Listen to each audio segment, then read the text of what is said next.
Eleanor Hale had stopped expecting miracles by the time she turned 34. She'd stopped expecting much of anything, really. Marriage proposals had dried up a decade ago. Invitations to socials came less frequently each year. The women in Iron Hollow had long since shifted from pitying glances to something closer to relief.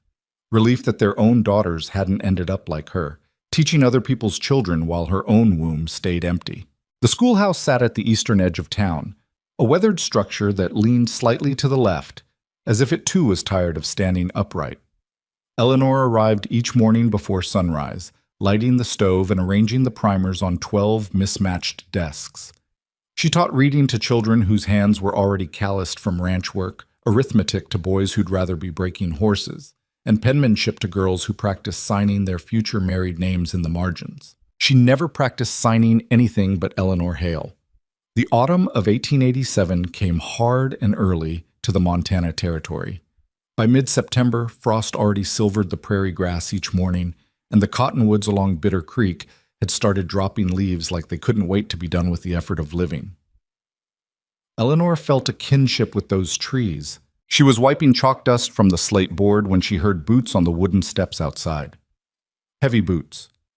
A man's stride, confident and unhurried. She didn't turn around immediately.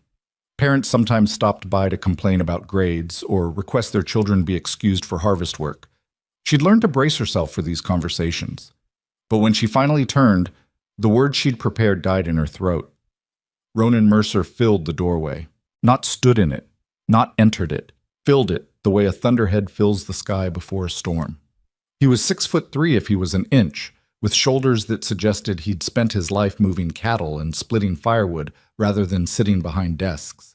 His face was weathered in a way that made guessing his age impossible.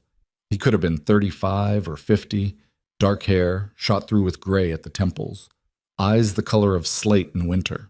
Eleanor had seen him before, of course. Everyone in Iron Hollow knew Ronan Mercer.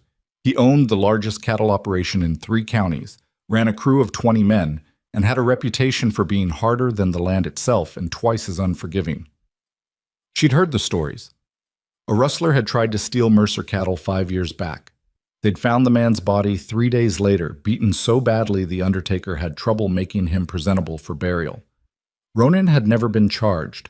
No one in Iron Hollow seemed inclined to ask questions. "Miss Hale." His voice matched everything else about him, deep, rough, with no wasted syllables. "Mr. Mercer." She was surprised her voice worked at all. "Can I help you?" He stepped inside, and the schoolhouse suddenly felt much smaller. He removed his hat, at least he had that much courtesy, and turned it slowly in his hands. For a moment he just looked at her, not the way men usually looked at women, cataloging beauty or the lack thereof. This was different, assessing, like he was judging livestock. "I need a wife," he said finally. Eleanor blinked. "I beg your pardon?" "A wife. I need one. You're unmarried. I'm offering." She stared at him, waiting for the smile that would indicate this was some kind of cruel joke. It didn't come. He just stood there, waiting, like he'd asked her to pass the salt at dinner. "Mr. Mercer, I'm not asking for love." He said it like he was clarifying a business contract. "I'm not promising romance or any of that foolishness. What I'm offering is a home, security, and a future that's more than teaching other women's children until you're too old to stand at that chalkboard." Eleanor felt her face go hot. "That's extraordinarily presumptuous." "It's honest." He didn't look apologetic. "I've watched you walk to this schoolhouse for 5 years. Same path, same time, same life getting smaller every day. You're smart enough to know where this ends, alone in a boarding house room, surviving on charity from families who pity you. Get out. I'm not trying to insult you." For the first time, something like frustration crossed his face. "I'm offering you a choice. My ranch needs a woman's presence. I need a legitimate wife, not just He stopped himself, jaw tightening. "Not just the arrangements I've been making." Eleanor understood his meaning. The saloon girls, the occasional housekeeper who stayed for a few months before moving on. Everyone knew, even if they pretended not to. "And what exactly do you need a legitimate wife for, Mr. Mercer?" "Land rights. Respectability. Someone to manage the house so I can manage the cattle." He paused. "And I'm tired of eating my own cooking." Despite everything, Eleanor almost laughed. Almost. So you want a housekeeper you don't have to pay. I want a partner, someone who understands that marriage is work, not just feelings that come and go with the weather. He stepped closer, and she caught the scent of leather and wood smoke. I'm offering you my name, my protection, and half of everything I own. In return, you run my household, stand beside me when necessary, and help me build something that lasts longer than either of us. You're insane. I'm practical. He held her gaze. And so are you, Miss Hale, otherwise you'd have already thrown me out. He was right, and she hated him for it, because she hadn't thrown him out. She was still standing there, listening, considering an offer that should have been absurd. Why me? The question slipped out before she could stop it. If you need a wife so badly, there are younger women, prettier women. Something shifted in his expression. Not quite softness, but close. I don't need pretty. I need someone with enough spine to survive the winters out here and enough sense to know when to speak and when to stay quiet. Someone who won't expect me to be something I'm not. He paused. You've been surviving on your own for years. That takes strength. I respect that. Eleanor's throat felt tight. No one had said anything like that to her in longer than she could remember. Respected her. The word sat strange in her chest. I need time to think. You have until Sunday. He put his hat back on. That's 3 days. I'll be at the church service. If you're willing, meet me outside afterward. If not, I'll know you've made your choice. He started toward the door, then stopped. One more thing. I'm not a gentle man, Miss Hale. I won't hurt you, but I won't pretend to be softer than I am just to make you comfortable. If you say yes, you need to understand what you're getting. Then he was gone, boot heels echoing across the prairie silence. Eleanor stood motionless for a long time, staring at the empty doorway. Outside, she could hear children's voices in the distance. School would start in 20 minutes. She had lessons to prepare, readers to distribute, arithmetic problems to write on the board. Instead, she sat down at her desk and put her head in her hands.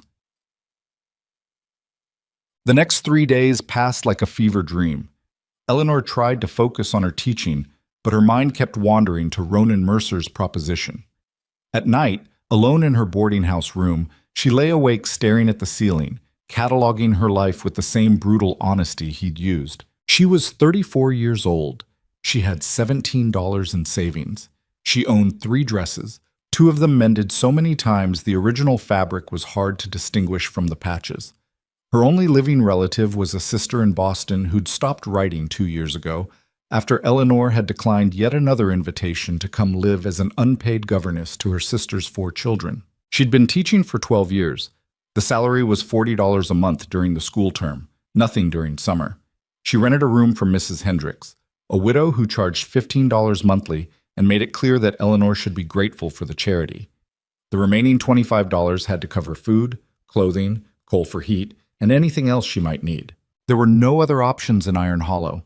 No other jobs for unmarried women besides teaching, taking in laundry, or working at the saloon. Eleanor had too much pride for laundry work and too much sense for the saloon. This was it. This was her life, shrinking by degrees until she became one of those spinster teachers everyone pitied, sharp-tongued and bitter, dying alone in a cold room with nothing to show for decades of work, but a stack of readers and a reputation for being difficult. The alternative was Ronan Mercer, a man she didn't know, a man everyone feared, a man who'd stood in her schoolhouse and offered her everything she'd stopped dreaming about, security, respect, a future, without once mentioning love. On Friday night, Eleanor sat at her small table and made a list. She'd always thought better with pen and paper, organizing her thoughts into neat columns of pros and cons. Reasons to refuse. He's practically a stranger. His reputation is violent. Marriage should be about affection, not contracts. I'd be giving up my independence. What if he's cruel behind closed doors? Reasons to accept. Financial security, a home of my own, respect as Mrs. Mercer instead of pity as Miss Hale, protection, a chance at something more than this. She stared at the list for an hour. The second column was shorter, but each item carried more weight. And underneath it all, a question she didn't want to write down. What if this is my only chance? On Saturday, she ran into Martha Greer at the general store. Martha had been in Eleanor's class 15 years ago, a bright girl who'd married at 16 and now had 5 children hanging from her skirts. She looked 40 instead of 31. Miss Hale! Martha's face brightened. I heard the most extraordinary rumor about you. Eleanor's stomach dropped. Oh? People are saying Ronan Mercer proposed to you. Martha laughed like it was the funniest thing she'd ever heard. Can you imagine? I told everyone it had to be nonsense. Why on earth would Ronan Mercer? She stopped, seeming to realize how insulting she was being. I mean, I'm sure it's just silly gossip. I'm sure, Eleanor said quietly, and left without buying what she'd come for. By Saturday night, the whole town knew. Eleanor could feel the stares when she walked to dinner at the boarding house. Mrs. Hendricks cornered her in the hallway. Is it true? The older woman's eyes were bright with curiosity. Did Ronan Mercer actually propose? That's private, Mrs. Hendricks. Private? The widow laughed sharply. Eleanor, dear, you can't possibly be considering it. The man is dangerous. Everyone knows about that rustler he killed. The rustler died of his injuries after being arrested by the sheriff, Eleanor corrected. That's different from murder. Is it? The man has a temper like a wounded bear, and he's been through more saloon girls than... She lowered her voice. It's not decent, what I'm saying, but you need to know what you'd be getting into. He's not the marrying kind. Then why would he propose? Mrs. Hendricks sniffed. Land rights, probably. Some legal requirement for his ranch. You'd be nothing but a name on a paper to him. Eleanor went to bed that night with Mrs. Hendricks's words echoing in her head. You'd be nothing but a name on a paper to him. Would that be so terrible? At least a name on paper had legal standing, legal rights. A name on paper couldn't be evicted on a landlady's whim or dismissed when a younger, prettier teacher came along. Sunday morning dawned cold and clear. Eleanor dressed carefully, choosing her least mended dress and pinning her hair with extra care. She told herself it wasn't for Ronan Mercer. She always looked presentable for church. The Iron Hollow Community Church was a simple building that doubled as a town hall when needed. Reverend Walsh was a thin man with a booming voice who believed strongly in hellfire and less strongly in mercy. His sermon that morning was about the dangers of pride and the virtues of accepting one's station in life. Eleanor barely heard a word. She sat in her usual pew, 3 rows from the back, and tried not to look around for Ronan. She failed. He wasn't there. For a moment, she felt an unexpected stab of disappointment. Had he changed his mind? Decided she wasn't worth the trouble after all? Then just before Reverend Walsh began the final prayer, the church door opened. Ronan Mercer walked in, dripping with rain. It hadn't been raining when Eleanor arrived. The storm must have rolled in from the mountains while they were inside, the way weather did out here, fast and without warning. He didn't sit down, just stood in the back, hat in hand, water pooling around his boots. Every head in the church turned to stare. Reverend Walsh faltered mid-sentence, then recovered and rushed through the closing prayer like he couldn't wait to be done. The moment the Reverend said amen, the congregation erupted in whispers. Eleanor stood on shaking legs and made her way toward the door. People tried to stop her. Mrs. Hendricks grabbed her arm. Martha Greer whispered something she didn't catch, but Eleanor kept walking. Ronan was waiting outside under the small overhang, watching rain hammer the prairie. He didn't turn when she approached. I wondered if you'd come, he said finally. I'm here. That's not an answer. Eleanor took a breath. This was it. The moment that would define the rest of her life one way or another. She thought about her boarding house room, her dwindling savings, the pity in Martha Greer's eyes, Mrs. Hendricks's certainty that Eleanor was nothing but a legal convenience. I have conditions, she heard herself say. Now he did turn. I'm listening. I want my own space, a room of my own, not just... She felt her face heat. Not just immediate expectations. Agreed. I want to continue teaching until the end of this term. I won't abandon my students mid-year. Fine. And I want the truth. If you're doing this just for land rights or some legal requirement, I need to know. I won't be lied to. Something crossed his face. Surprise, maybe. That's part of it, he admitted. There's a northern parcel of land that borders the reservation. Federal government's been trying to claim it for years, saying it should go to a family, not a single man. Having a wife strengthens my case. He paused. But that's not all of it. What's the rest? I'm tired. The admission seemed to cost him something. Tired of living like every day is a fight I can't afford to lose. Tired of eating burned steak and sleeping in a house that feels like a barn. Tired of being alone with nothing but cattle and men who only talk about cattle. He met her eyes. I'm not promising love, Miss Hale, but I'm promising that if you say yes, I'll work as hard at this marriage as I work at everything else. You won't be just a name on paper. Eleanor's heart was pounding so hard she could hear it in her ears. This was insane. She barely knew this man. He was rough, dangerous, feared by half the territory.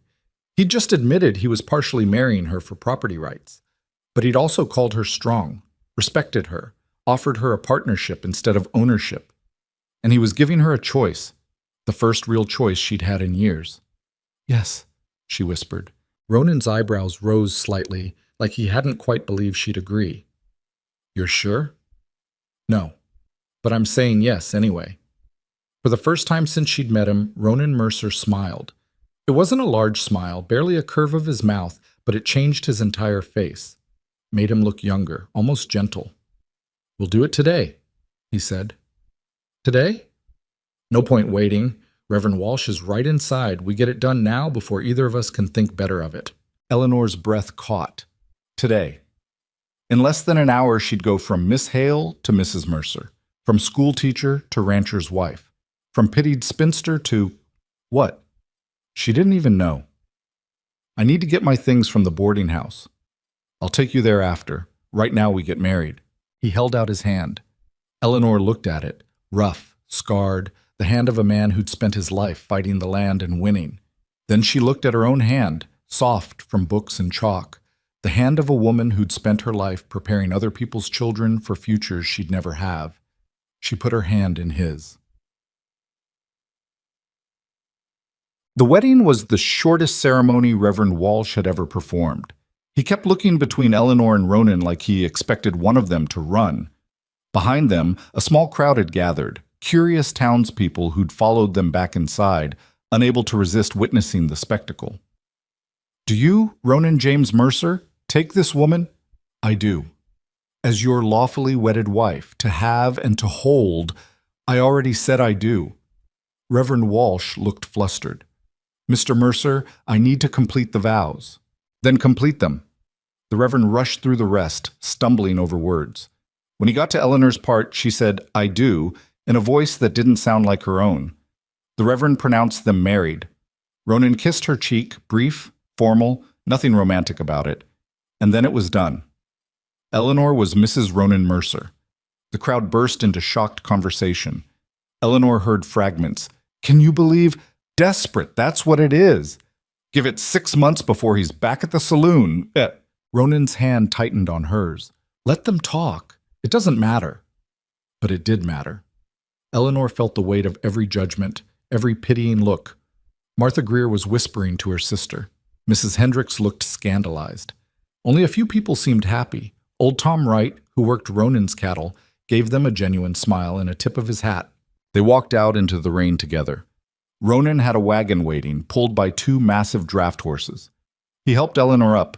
His hands on her waist felt strange, proprietary, and then climbed up beside her. Your things? He asked.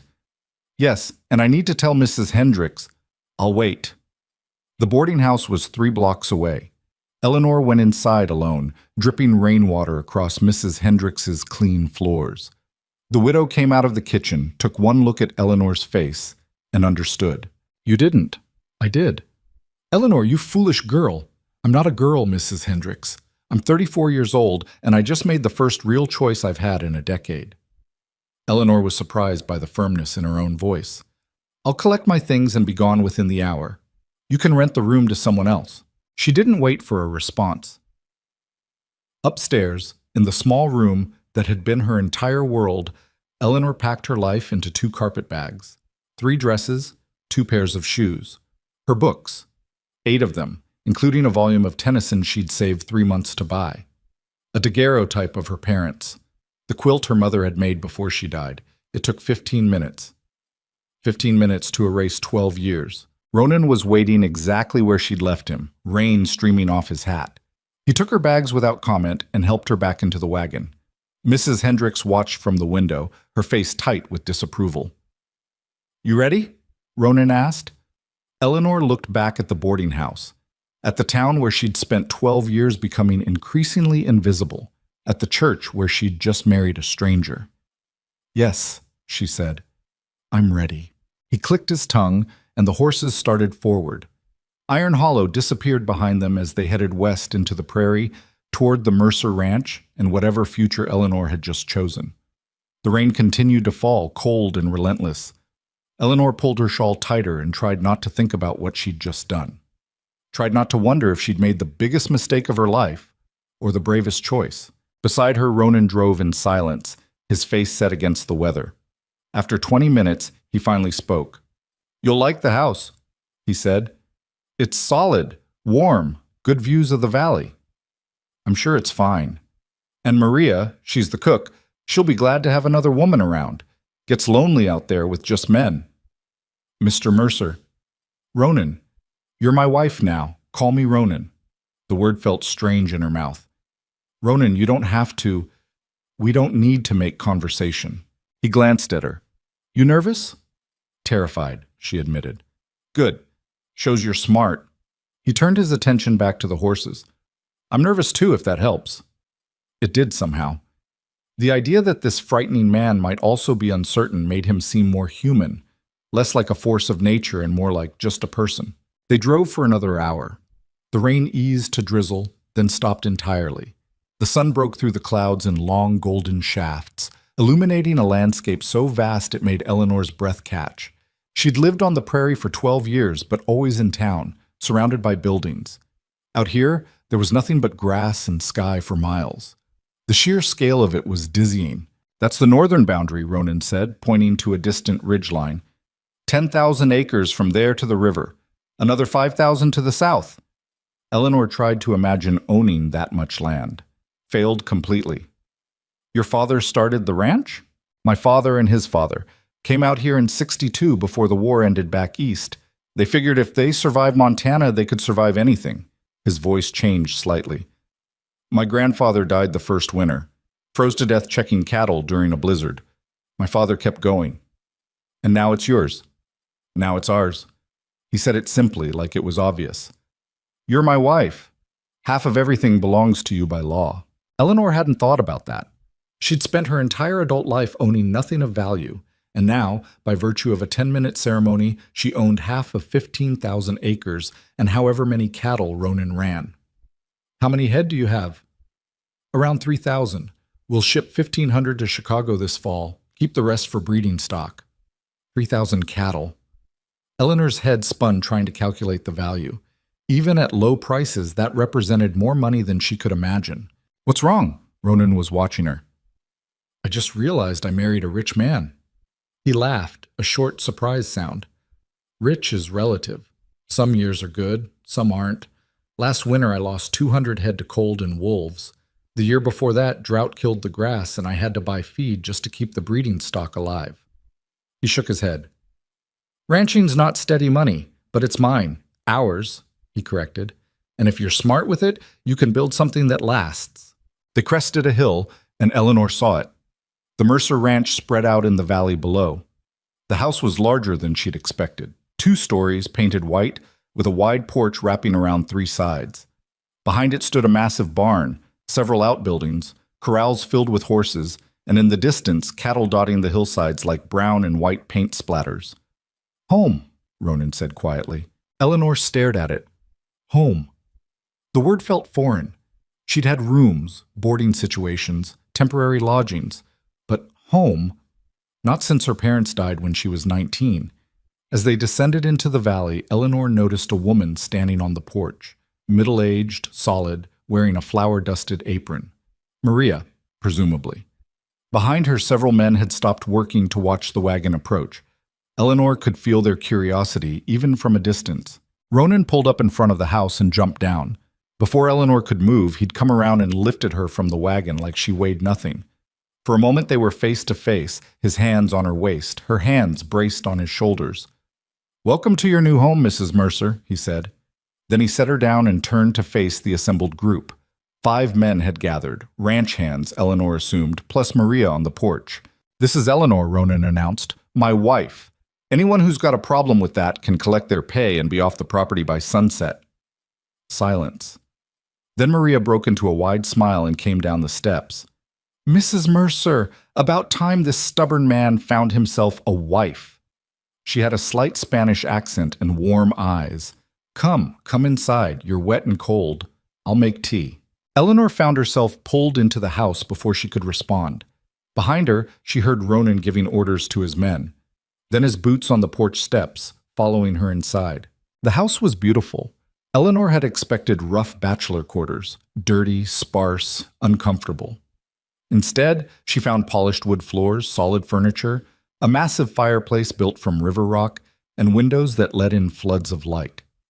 The main room served as kitchen, dining area, and parlor all at once. A staircase led to the second floor. "Your room is upstairs," Maria said, already bustling toward the kitchen. "Mr. Mercer, Ronan, I mean, he had me prepare it special when he said you might be coming." She winked. "He was very confident you'd say yes." Eleanor glanced at Ronan, who had the grace to look slightly embarrassed. "I was hopeful," he corrected. Maria laughed and disappeared into the kitchen. Ronan gestured toward the stairs. "I'll show you." Eleanor followed him up. The second floor had 4 doors. Ronan opened the second one, revealing a spacious bedroom with a large bed, a wardrobe, a washstand, and Eleanor's breath caught, a bookshelf. "I know you like books," Ronan said quietly. "Figured you'd want somewhere to keep them." Eleanor walked to the shelf, running her fingers along the empty wood. "You built this?" "Last week." She turned to face him. He looked uncomfortable, like he wasn't used to kindness being noticed. "Thank you," she said softly. "It's perfect." He nodded, then gestured to the door. "My room's across the hall. Bathroom's at the end. We've got running water, piped in from the spring, and this—" He opened a door she'd thought was a closet, revealing a small sitting area with a chair, a table, and windows overlooking the valley. "Is yours too? Private space, like you asked for." Eleanor felt her throat tighten. He'd listened, really listened. When she'd said she wanted her own space, he'd made sure she had it, not just a room, but a sanctuary. "The house is yours to run however you want," Ronan continued. "Maria's been doing her best, but she'll take direction from you now. You want things changed? Change them. You want to redecorate? Go ahead. This is your home." "Ronan, I need to check on the men. Get yourself settled. Maria will help if you need anything." He paused at the door. "I'm glad you said yes, Eleanor." Then he was gone, boots thudding down the stairs. Eleanor sat on the edge of the bed, her bed, and looked around the room, her room, in her house, that she shared with a husband who built her bookshelves. She'd been married less than 2 hours, and her entire world had transformed. The first few days passed in a blur of adjustment. Eleanor learned the rhythms of ranch life, so different from her structured school days. Men rose before dawn, ate enormous breakfasts, worked until dark. Maria cooked constantly, mountains of food that disappeared with shocking speed. Eleanor had never seen men eat like that, shoveling down plates of eggs, bacon, biscuits, beans, and steak, without pausing for breath. She also learned that Ronan hadn't been exaggerating about his cooking. The first night, he'd attempted to make dinner before Maria arrived. She'd gone home to collect her things. And the result was nearly inedible, burned on the outside, raw in the middle, and somehow both too salty and completely bland. "I told you I couldn't cook," he'd said, looking at the charred meat with something close to shame. Eleanor had laughed, actually laughed, and taken over. Within an hour, she'd produced a decent meal from the same ingredients he'd been murdering. Ronan had eaten 3 helpings and looked at her like she'd performed a miracle. That became their pattern. Eleanor ran the house with Maria's help, while Ronan managed the ranch. They orbited each other carefully, polite strangers learning to share space. He'd been true to his word about her having her own room. He'd never so much as knocked on her door at night. Sometimes Eleanor wasn't sure if she was grateful or disappointed. On the 4th day, she noticed the books. She'd gone downstairs early, unable to sleep, and found Ronan sitting by the fireplace with a worn volume in his hands. He looked up, startled, and tried to hide it. "What are you reading?" Eleanor asked. He hesitated, then showed her, Whitman's Leaves of Grass. Eleanor blinked. You read poetry? When I have time. He sounded defensive. It's not illegal. I'm not criticizing. I'm surprised, that's all. Because I don't seem like the type? Because most men I know think poetry is foolish. Most men are idiots. He set the book down. My mother used to read to me when I was a child. Whitman, Tennyson, even some Dickinson. After she died, I kept her books. Sometimes I read them and remember her voice. Eleanor sat down across from him. When did she die? I was 12. Pneumonia. Went from healthy to gone in less than a week. His voice was carefully neutral. My father never remarried.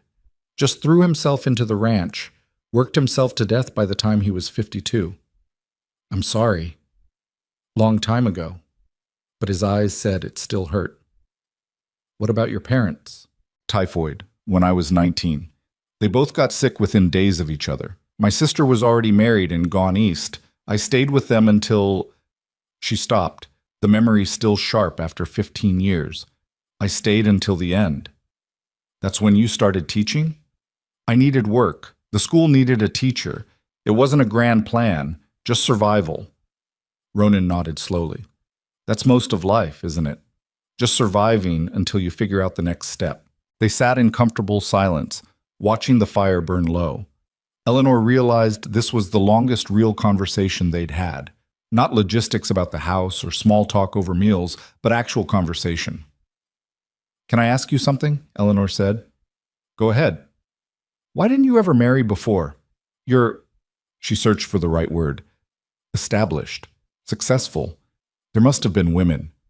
Ronan's jaw tightened. There was one. Long time ago. Sarah Cordell. We were engaged. What happened? Her father happened. Old Marcus Cordell decided I wasn't good enough for his daughter. Too rough, too violent, too much of my father's son. He stared into the fire. He made her choose. Me or her family. She chose them. I'm sorry. Don't be. She married a banker from Helena, has 4 kids and a nice house in town. Probably better off than she would have been with me. But Eleanor heard the bitterness underneath his words. However much time had passed, that rejection still stung. For what it's worth, Eleanor said quietly, I don't think you're too rough. He looked at her then, really looked at her. You might change your mind. I might, but I haven't yet. Something shifted between them in that moment. Not romance, it was too early for that, but understanding, recognition. They were both people who'd been hurt, judged, and found wanting. Both survivors who'd learned to expect little from the world. Maybe that was enough to build on. The following Sunday, Eleanor discovered that marriage to Ronan Mercer came with social complications. They'd gone to church, Eleanor insisted, despite Ronan's protests that he hadn't attended in years. When they walked in together, the whispers started immediately. Eleanor held her head high and walked to a pew near the front. If she was going to be Mrs. Mercer, she'd act like it. After the service, Martha Greer cornered her outside. Eleanor, Mrs. Mercer, I mean, how are you finding married life? Martha's smile was sharp-edged. Must be quite an adjustment. It's different, Eleanor said carefully. I'm sure. Living so far from town, no neighbors nearby. Just you and Mr. Mercer and all those rough men. Martha leaned closer. You must be lonely. Eleanor saw Ronan approaching, his face darkening. Before he could intervene, she said clearly, Actually, Martha, I've never been less lonely in my life. Now, if you'll excuse me. She took Ronan's arm and walked away, leaving Martha gaping. Ronan looked down at her with something close to admiration. You didn't have to do that. Yes, I did. If I let them pity me now, they'll never stop. You're tougher than you look, Mrs. Mercer. I'm a school teacher, Mr. Mercer. I've faced down 30 students with nothing but a ruler and determination. Martha Greer doesn't frighten me. He laughed then, a real laugh, full and genuine. Several heads turned. Eleanor realized it might be the first time many of them had heard Ronan Mercer laugh. But not everyone was merely curious. As they headed toward the wagon, Eleanor noticed a man watching them from across the street.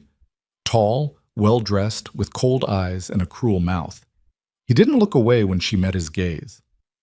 Who is that? Eleanor asked quietly. Ronan followed her line of sight, and his entire body went rigid. Silas Granger. Should I know that name? He owns the ranch east of ours, and he's been trying to get his hands on my northern range for 20 years. Why? Water rights, best grazing land in the territory. My father won his claim to it fair and square, but Silas has never accepted that. Ronan's voice dropped. Stay away from him, Eleanor. He's dangerous. Before she could ask more, Silas crossed the street toward them. Ronan immediately stepped in front of Eleanor, blocking her from view. Mercer, Silas said, his voice smooth as oil.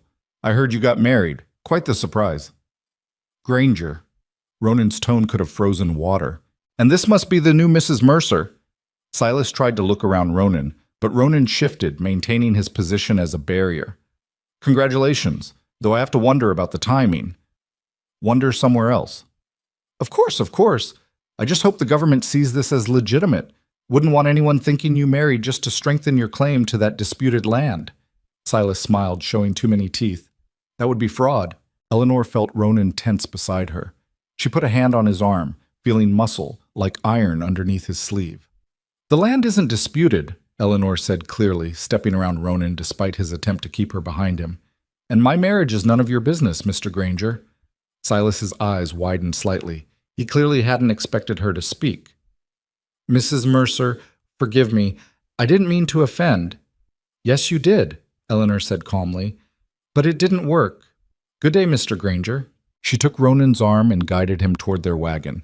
She could feel Silas's eyes on her back, feel the malice radiating from him. When they were safely away, Ronan let out a long breath. You shouldn't have engaged with him. Someone needed to. You looked ready to hit him. I was ready to hit him. Been ready for years. Eleanor glanced back.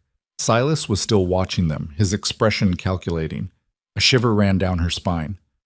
Ronan, what did he mean about disputed land? Ronan's hands tightened on the reins. It's complicated. My father and his father both claimed the northern range. There was a survey error back in the 60s. Boundary lines weren't clear. My father filed first and got the deed, but Silas's father contested it. Case went to a territorial judge who ruled in my father's favor. Then it's settled. Should be. But Silas has been trying to get it overturned ever since. Every few years he files a new petition, claiming fraud or surveyor corruption or some other nonsense. So far, nothing's stuck. But, he hesitated. But what? But the new federal regulations say rangeland should go to families, not individuals. Having a wife makes my claim stronger. Eleanor understood then. That's why you needed to marry. It's part of why. But, Eleanor, he turned to look at her. I meant what I said before. You're not just a legal convenience. Even if we lost every acre of that land tomorrow, I wouldn't regret marrying you. Eleanor wanted to believe him. She was starting to believe him. But the memory of Silas Granger's calculating smile lingered, making her wonder what else she'd married into. October arrived with killing frost. The cattle had to be moved to winter pastures, which meant long days with all hands working. Eleanor barely saw Ronan for a week straight. He'd leave before dawn and return after dark, so exhausted he could barely eat before falling into bed. Eleanor kept herself busy reorganizing the household, inventorying supplies for winter, and helping Maria prepare for the cold months ahead. They needed enough food to last until spring. The ranch could be snowed in for weeks at a time. On the 8th day, Ronan came home early. Eleanor was in the kitchen with Maria, making preserves from the last of the fall apples, when she heard shouting outside. She ran to the window and saw Ronan and Tom Wright helping a younger ranch hand, Billy something, Eleanor couldn't remember his last name, down from a horse. Blood soaked Billy's shirt. Eleanor didn't think. She ran outside. What happened? Cattle stampede, Ronan said tersely.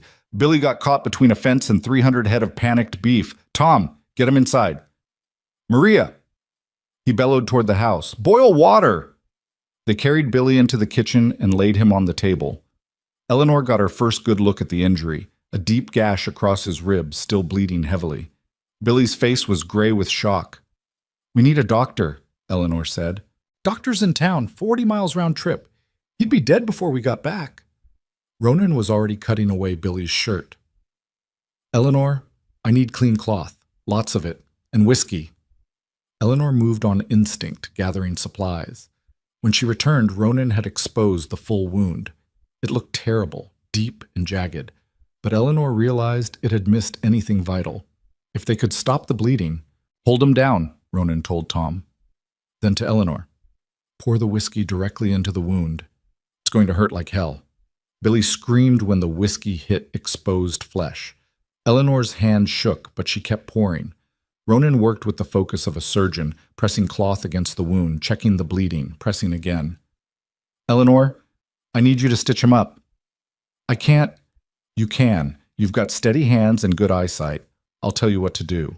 Eleanor looked at Billy's ashen face, then at Ronan's blood-covered hands. She thought about 12 years of teaching, maintaining calm through chaos, dealing with emergencies. This was just another problem to solve. "Tell me what to do." Ronan talked her through it. How to thread the needle, boiled first in Maria's pot. How to make the stitches small and even. How to tie them off without pulling too tight. Eleanor's stomach churned, but her hand stayed steady. She focused on each individual stitch, blocking out everything else. 45 stitches later, Billy's wound was closed. He'd passed out somewhere around stitch 20, which was probably for the best.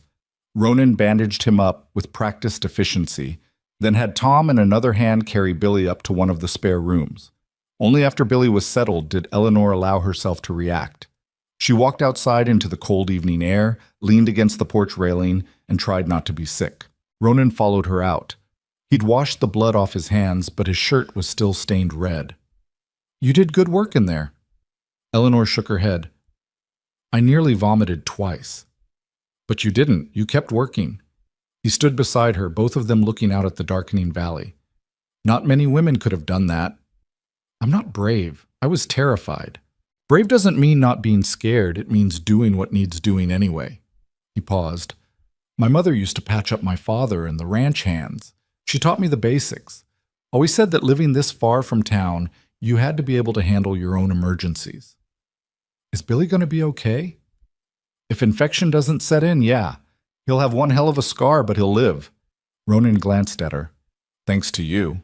Eleanor didn't know what to say to that. She just stitched up a man like she was mending a torn shirt, and now Ronan was thanking her like she'd done something heroic instead of just desperate. "Come inside," Ronan said gently. "You're shaking." She was. From cold, from shock, from the adrenaline finally wearing off.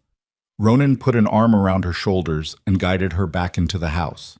It was the first time he'd touched her beyond helping her in and out of the wagon, and Eleanor was surprised by how natural it felt. Maria had hot coffee waiting. Eleanor drank 2 cups while Maria fussed over her, and Ronan checked on Billy one more time. When he came back down, he looked exhausted. "He's sleeping, fever's starting, but that's normal. We'll watch him close over the next few days." "You should rest too," Eleanor said. "You look like you haven't slept in days." "Haven't. Still need to finish moving the cattle tomorrow." "Ronan, I'll be fine. I've worked longer on less sleep." But he swayed slightly as he said it. Eleanor made a decision. "You're going to bed now. I'll check on Billy during the night." "Eleanor!" "Now, Ronan." He looked like he wanted to argue, then seemed to think better of it. "Yes, ma'am." He headed upstairs, and Eleanor heard his bedroom door close. She checked on Billy one more time, still sleeping, fever not too high, then sat in the chair beside his bed. She'd watch over him tonight. It was the least she could do. Somewhere around midnight, Ronan appeared in the doorway. He changed into clean clothes and washed up, but his hair was still damp. "Couldn't sleep," he explained. "Figured I'd take over watching Billy." "I'm fine." "Eleanor, you've been up since dawn. Let me take a shift." She was too tired to argue. She stood, and Ronan immediately took her place in the chair. As Eleanor headed for the door, he caught her hand. "Eleanor, thank you for helping Billy, for everything." His hand was warm around hers, rough with calluses but gentle. Eleanor squeezed back. "We're partners," she said softly. "That's what you promised." "Yeah, we are." Eleanor went to her room and fell into bed, still wearing her blood-stained dress. She was asleep before her head hit the pillow. Billy recovered. The fever broke after 3 days, and within 2 weeks he was back on his feet, though Ronan wouldn't let him return to full work yet. The other ranch hands treated Eleanor differently after that, with respect instead of curiosity. She'd proven she belonged here, that she wasn't just some soft-town woman playing at ranch life. November brought the first snow, and with it, a sense of growing closeness between Eleanor and Ronan. They'd started eating breakfast together, just the two of them, before the ranch hands arrived. They'd talk about the day ahead, or books, or nothing much at all. Comfortable silences stretched between them. One morning, Eleanor came downstairs to find Ronan struggling with the buttons on his shirt. His fingers were clumsy with cold. "Here." She crossed to him without thinking and took over buttoning. "Your hands are freezing." He stood perfectly still while she worked, barely breathing. Eleanor finished the last button and looked up to find him staring at her with an expression she couldn't read. "Thank you," he said quietly. "You're welcome." Neither of them moved. They stood there in the pre-dawn darkness, close enough that Eleanor could feel the warmth of his body. She realized she wanted him to kiss her, really kiss her, not the formal peck he'd given her at their wedding. The realization shocked her. "Eleanor," Ronan started. The kitchen door banged open. Tom Wright stomped in, bringing cold air and the smell of horses. "Morning, boss, Mrs. Mercer." He headed straight for the coffee pot, oblivious to what he'd interrupted. The moment shattered. Ronan stepped back, grabbed his coat, and headed outside without another word. Eleanor stood there, heart racing, wondering what had almost happened. The rest of the day passed normally, but something had changed. Eleanor caught Ronan watching her when he thought she wasn't looking. At dinner, their hands brushed reaching for the same bowl, and the contact felt electric. That night, Eleanor lay in her bed and admitted what she'd been avoiding for weeks. She was falling in love with her husband. It terrified her. Love was supposed to come before marriage, not after. Love was supposed to be romantic and sweeping, not built from shared work and quiet moments. And yet here she was, lying in the dark, thinking about the way Ronan's eyes crinkled when he smiled, the careful way he'd built her bookshelves, the gentleness in his rough hands when he'd helped her down from the wagon. She'd married a stranger for practical reasons. Somehow, that stranger was becoming the center of her world. A soft knock on her door made Eleanor's heart leap. "Eleanor?" Ronan's voice quiet. "You awake?" She sat up, pulling the quilt around her shoulders. "Yes." "Can I come in?" "Yes." The door opened slowly. Ronan stood in the doorway, lamplight from the hall outlining his figure. He looked uncertain, which was so unlike him that Eleanor's breath caught. "I couldn't sleep," he said. "Neither could I." He stepped inside but didn't close the door, preserving propriety even now. "Earlier, before Tom interrupted, I wanted to say something." "All right." "This marriage, us, it's not what I expected." He ran a hand through his hair. "I thought it would be a practical arrangement, partnership, like I said. But Eleanor, it's become something more than that. For me, at least." Eleanor's heart was racing. "For me, too." "Yeah?" He looked relieved. "Because I keep thinking about you. About how you laugh when Maria tells stories. About how you stood up to Martha Greer. About how brave you were helping Billy. And I—" He stopped, seeming to struggle with words. "I don't know how to do this. The courting thing. I'm not good with words or romance." "You read poetry." "That's different. That's other people's words." Eleanor stood, letting the quilt fall to the bed. She crossed to him, bare feet silent on the wood floor. When she reached him, she took his hand. "You don't need fancy words," she said. "You built me bookshelves. You made sure I had my own space. You called me strong when everyone else called me pitiful. Those aren't just words, Ronan. Those are actions, and actions matter more." He looked down at their joined hands. "I want to do this right. Court you properly, even if we're already married." "How do you court someone you've already married?"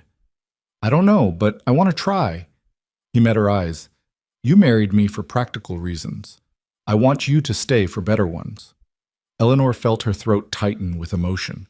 This rough, dangerous man was standing in her doorway, vulnerable and uncertain, asking permission to win her heart.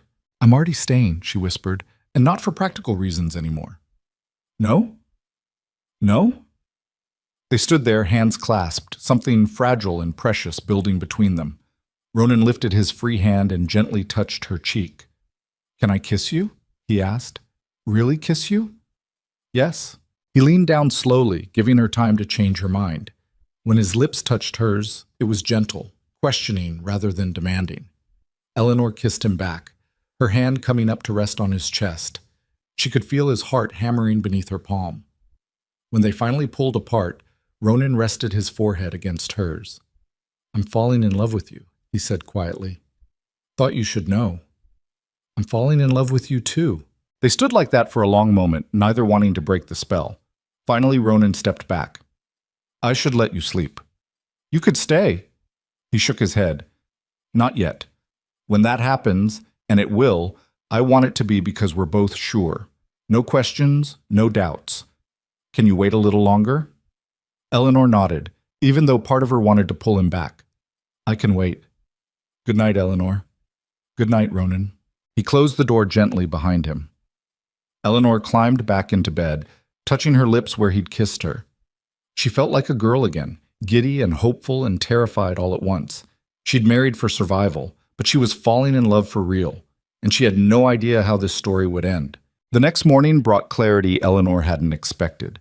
She woke to find frost patterns on her window and the smell of coffee drifting upstairs. When she came down, Ronan was already at the table, reading through what looked like legal documents. He glanced up when she entered, and the smile that crossed his face made her stomach flip. "Morning," he said, standing. He'd started doing that, standing when she entered a room. It was an old-fashioned courtesy that made Eleanor feel valued in a way she couldn't quite explain. "Morning." She poured herself coffee, aware of his eyes following her movements. "What are you reading?" His expression darkened. Land Office sent new forms. They're requiring updated documentation for all territorial claims. Every rancher in Montana has to refile. Eleanor sat across from him. "Is that normal?" "No, and the timing's suspicious." He pushed the papers toward her. "Look at the requirements. Proof of continuous habitation. Proof of improvement to the land. Proof of—" He tapped one line. "Legitimate family establishment." "What does that mean?" "It means they want to know if marriages are real or just paper arrangements to hold land." Ronan's jaw tightened. "This has Silas written all over it. He's got friends in the territorial office. Probably pushed for these new requirements specifically to challenge my claim." Eleanor read through the document carefully, her teacher's eye catching the deliberately vague language. "They're asking for witnesses to testify about our marriage, people who can confirm we're actually living as husband and wife." "Yeah, and most of the town thinks you married me out of desperation." Ronan stood abruptly, pacing to the window. "They'll say what Silas wants them to say. That this is a sham. That we're committing fraud. But we're not. Doesn't matter if no one believes us." Eleanor set down her cup carefully. "Then we make them believe us." Ronan turned. "How?" "We go to town, together. We act like what we're becoming, a real married couple. We attend socials, church events, everything. We show Iron Hollow that this marriage is legitimate." "Eleanor, you don't have to—" "Yes, I do. This is my home now, too. My land, according to you. If Silas Granger thinks he can take it by spreading lies, he's about to learn I'm not as soft as he assumes." Something fierce crossed Ronan's face. He crossed back to the table and pulled Eleanor to her feet, his hands on her shoulders. "You sure about this? Because once we start pushing back against Silas, he won't back down easy. The man's dangerous." "You already warned me about that. I'm warning you again. He doesn't fight fair."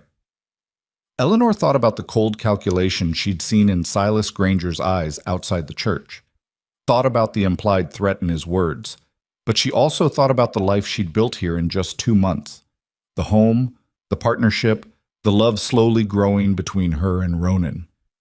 "Neither do I," she said firmly. "I taught school for 12 years, Ronan. You think I don't know how to handle bullies?" He laughed then, pulling her into an embrace that caught her off guard. "You're something else, Eleanor Mercer."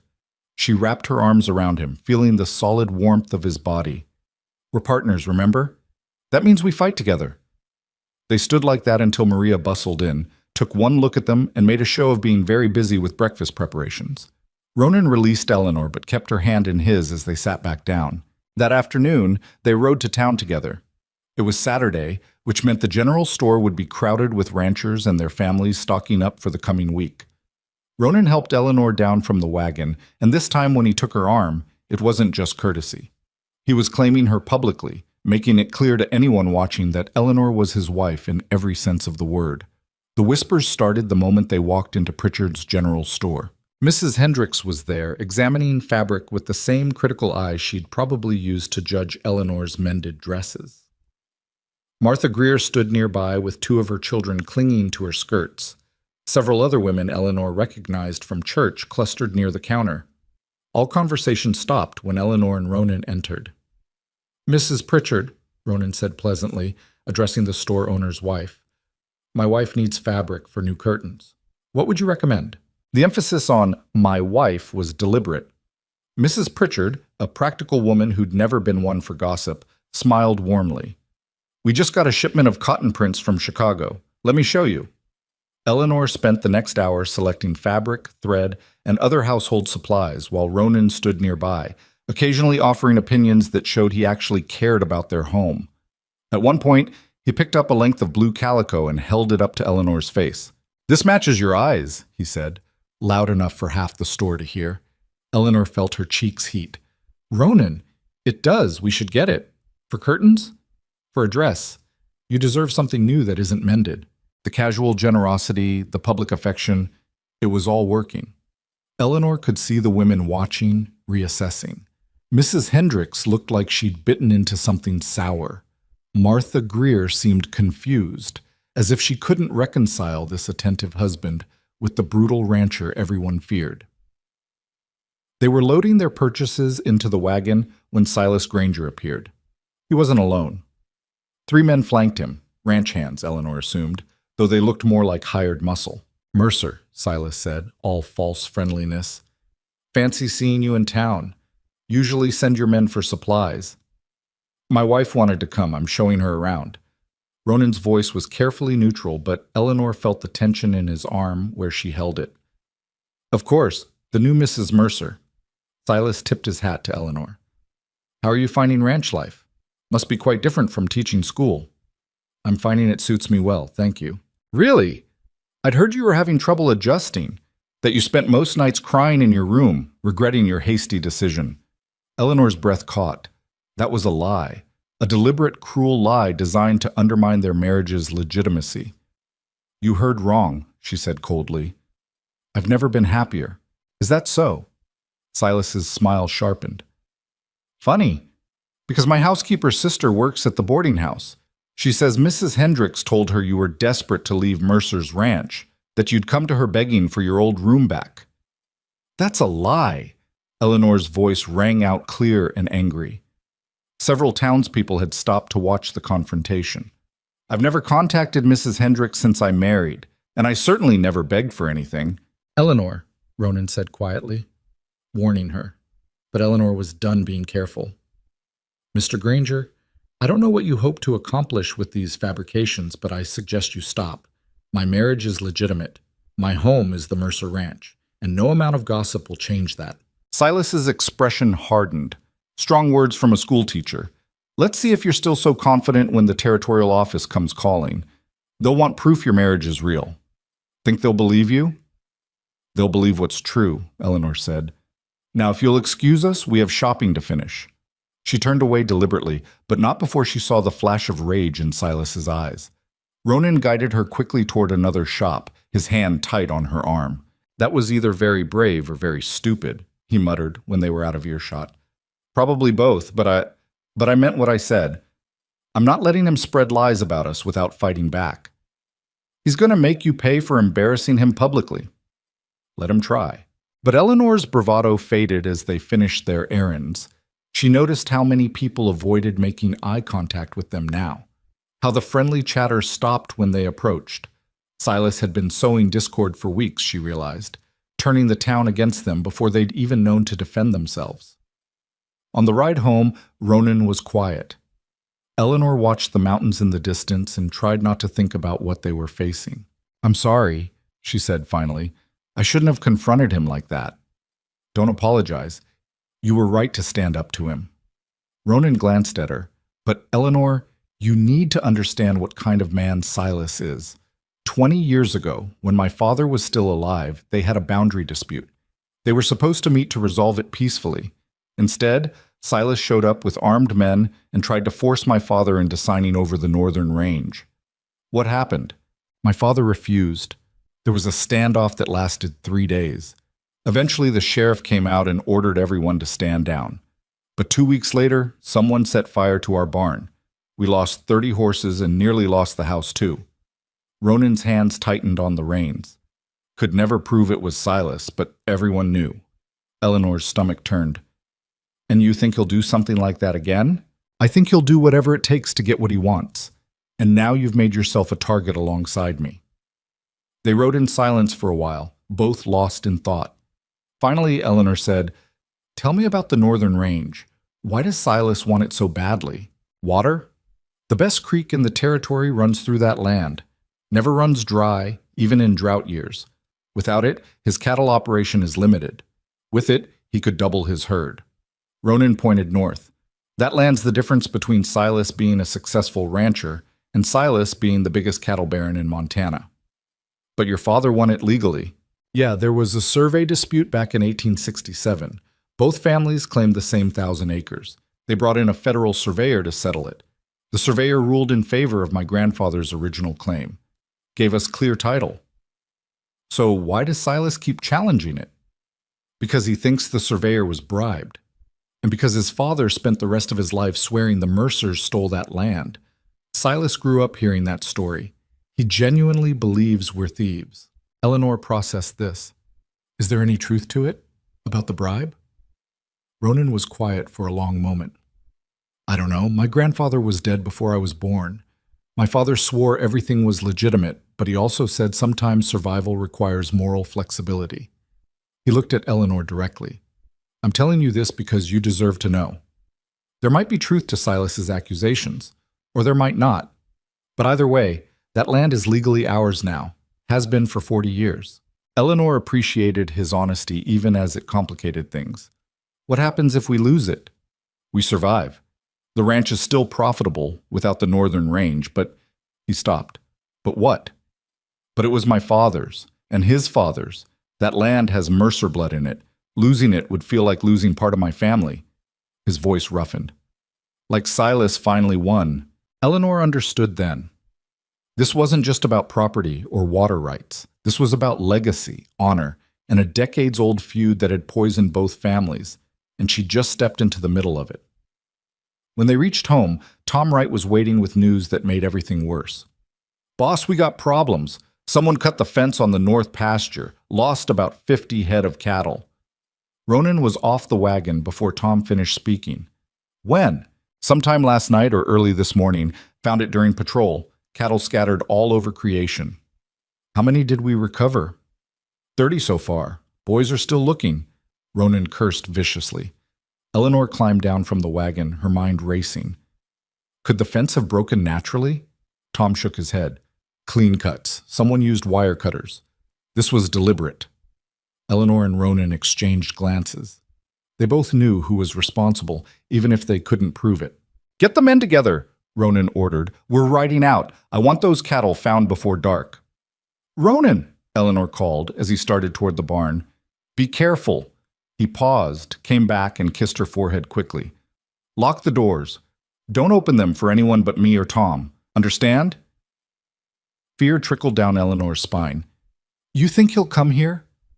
I think he's sending a message, and I think he's stupid enough to deliver it personally. Then he was gone, riding north with Tom and 5 other men. Eleanor stood in the yard watching them disappear into the distance, her heart pounding. Maria appeared on the porch. Come inside, Senora. Nothing to do but wait. Eleanor followed her in, but she couldn't settle. She paced the kitchen while Maria prepared dinner, jumping at every sound. The hours crawled past. Darkness fell. Still, no sign of Ronan. By 8 o'clock, Eleanor was frantic. She'd tried to distract herself by organizing the pantry, but her mind kept conjuring terrible scenarios. What if Silas had ambushed them? What if Ronan was lying hurt somewhere in the dark? When she finally heard horses approaching, Eleanor nearly knocked over a chair in her rush to the window. Relief flooded through her when she recognized Ronan's silhouette. She had the door open before he'd even dismounted. You're all right. He looked exhausted, covered in dust and clearly favoring his left arm. More or less. Found most of the cattle. Some we'll never see again. Your arm. Horse threw me going after a steer, just bruised. He let Eleanor help him inside and collapse into a chair. Maria immediately brought him food and coffee. Did you see anyone? Any sign of who did it? No, but we found something else. Ronan pulled a piece of cloth from his pocket. This was caught on the fence. Hand-tooled leather with initials, SG. Eleanor's breath caught. Silas Granger. Or someone working for him. Either way, it connects him to the fence cutting. Ronan ran a hand over his face. Not that it matters. Sheriff's not going to do anything without more proof.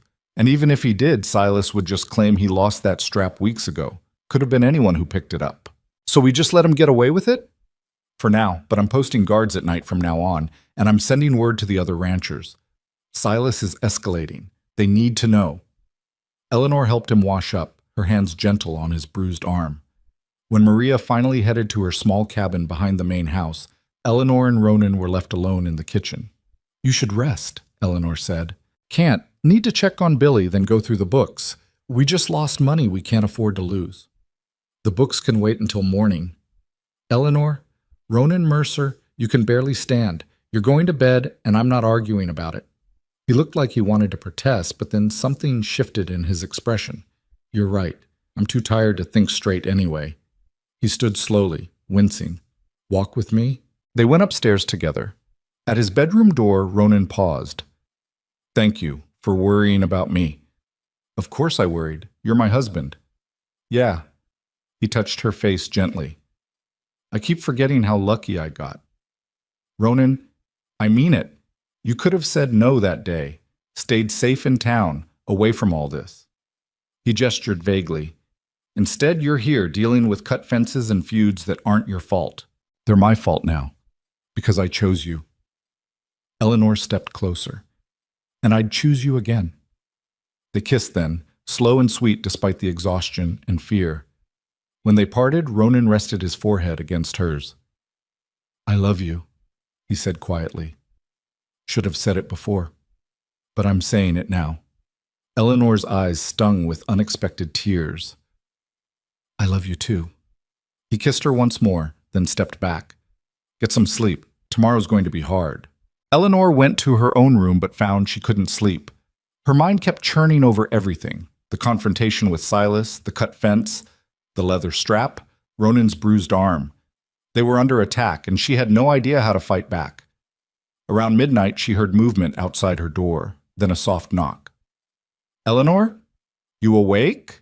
She opened the door to find Ronan standing there in his nightshirt, hair disheveled. I can't sleep either, he admitted. Keep thinking about what could have happened today. What could happen tomorrow? I know, me too. Can I...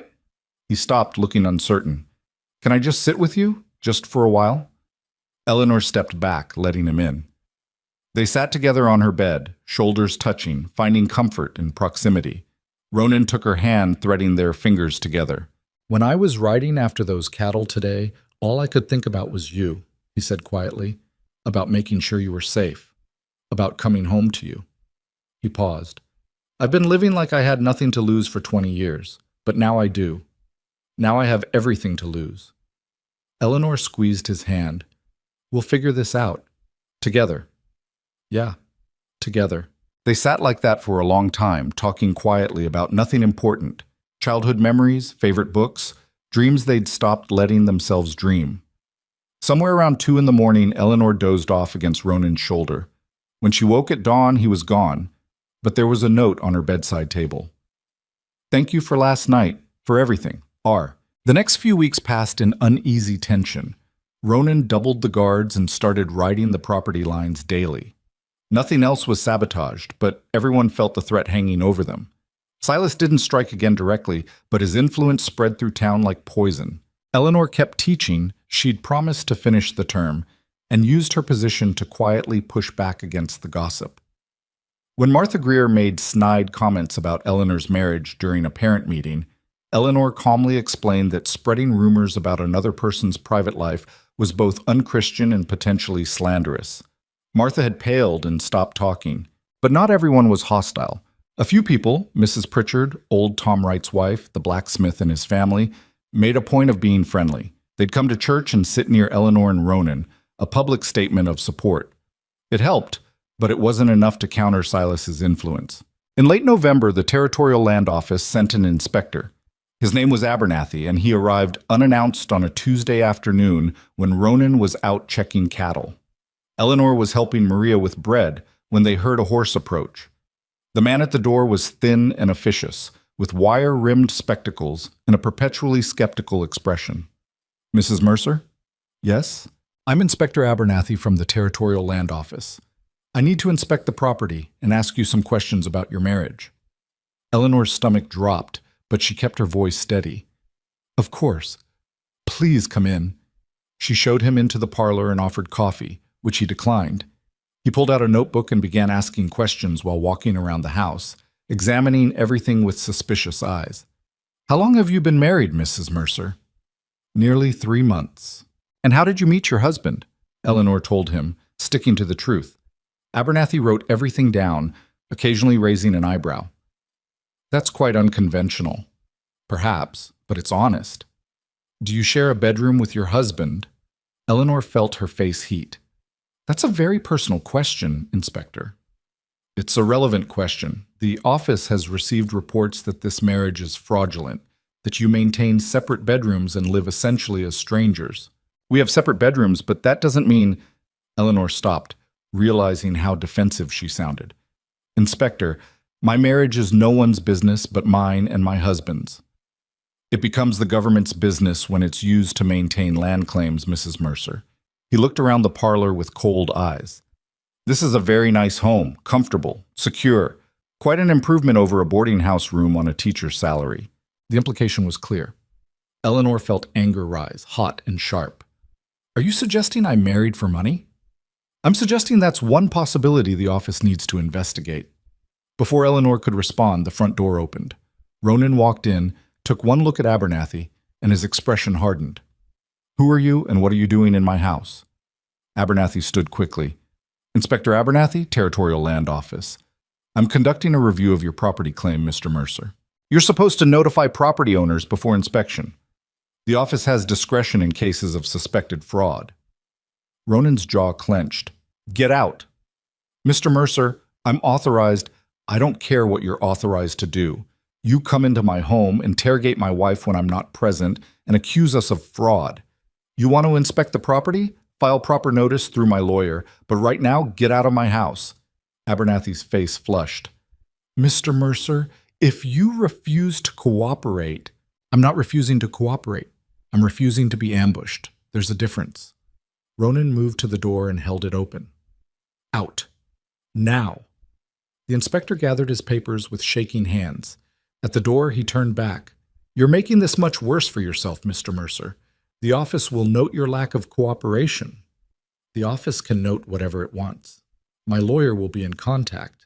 After Abernathy left, Ronan closed the door and leaned against it, eyes closed. What did he ask you? Eleanor told him everything. Ronan's expression grew darker with each word. That son of a... He stopped himself. This is Silas. He's got connections in the territorial office. Probably paid Abernathy to come out here specifically to intimidate us. Will it work? Can they actually take the land? Not without proof of fraud, but they can make life hell trying. Ronan crossed to Eleanor and pulled her into his arms. I'm sorry. I should have been here. You couldn't have known he'd come today.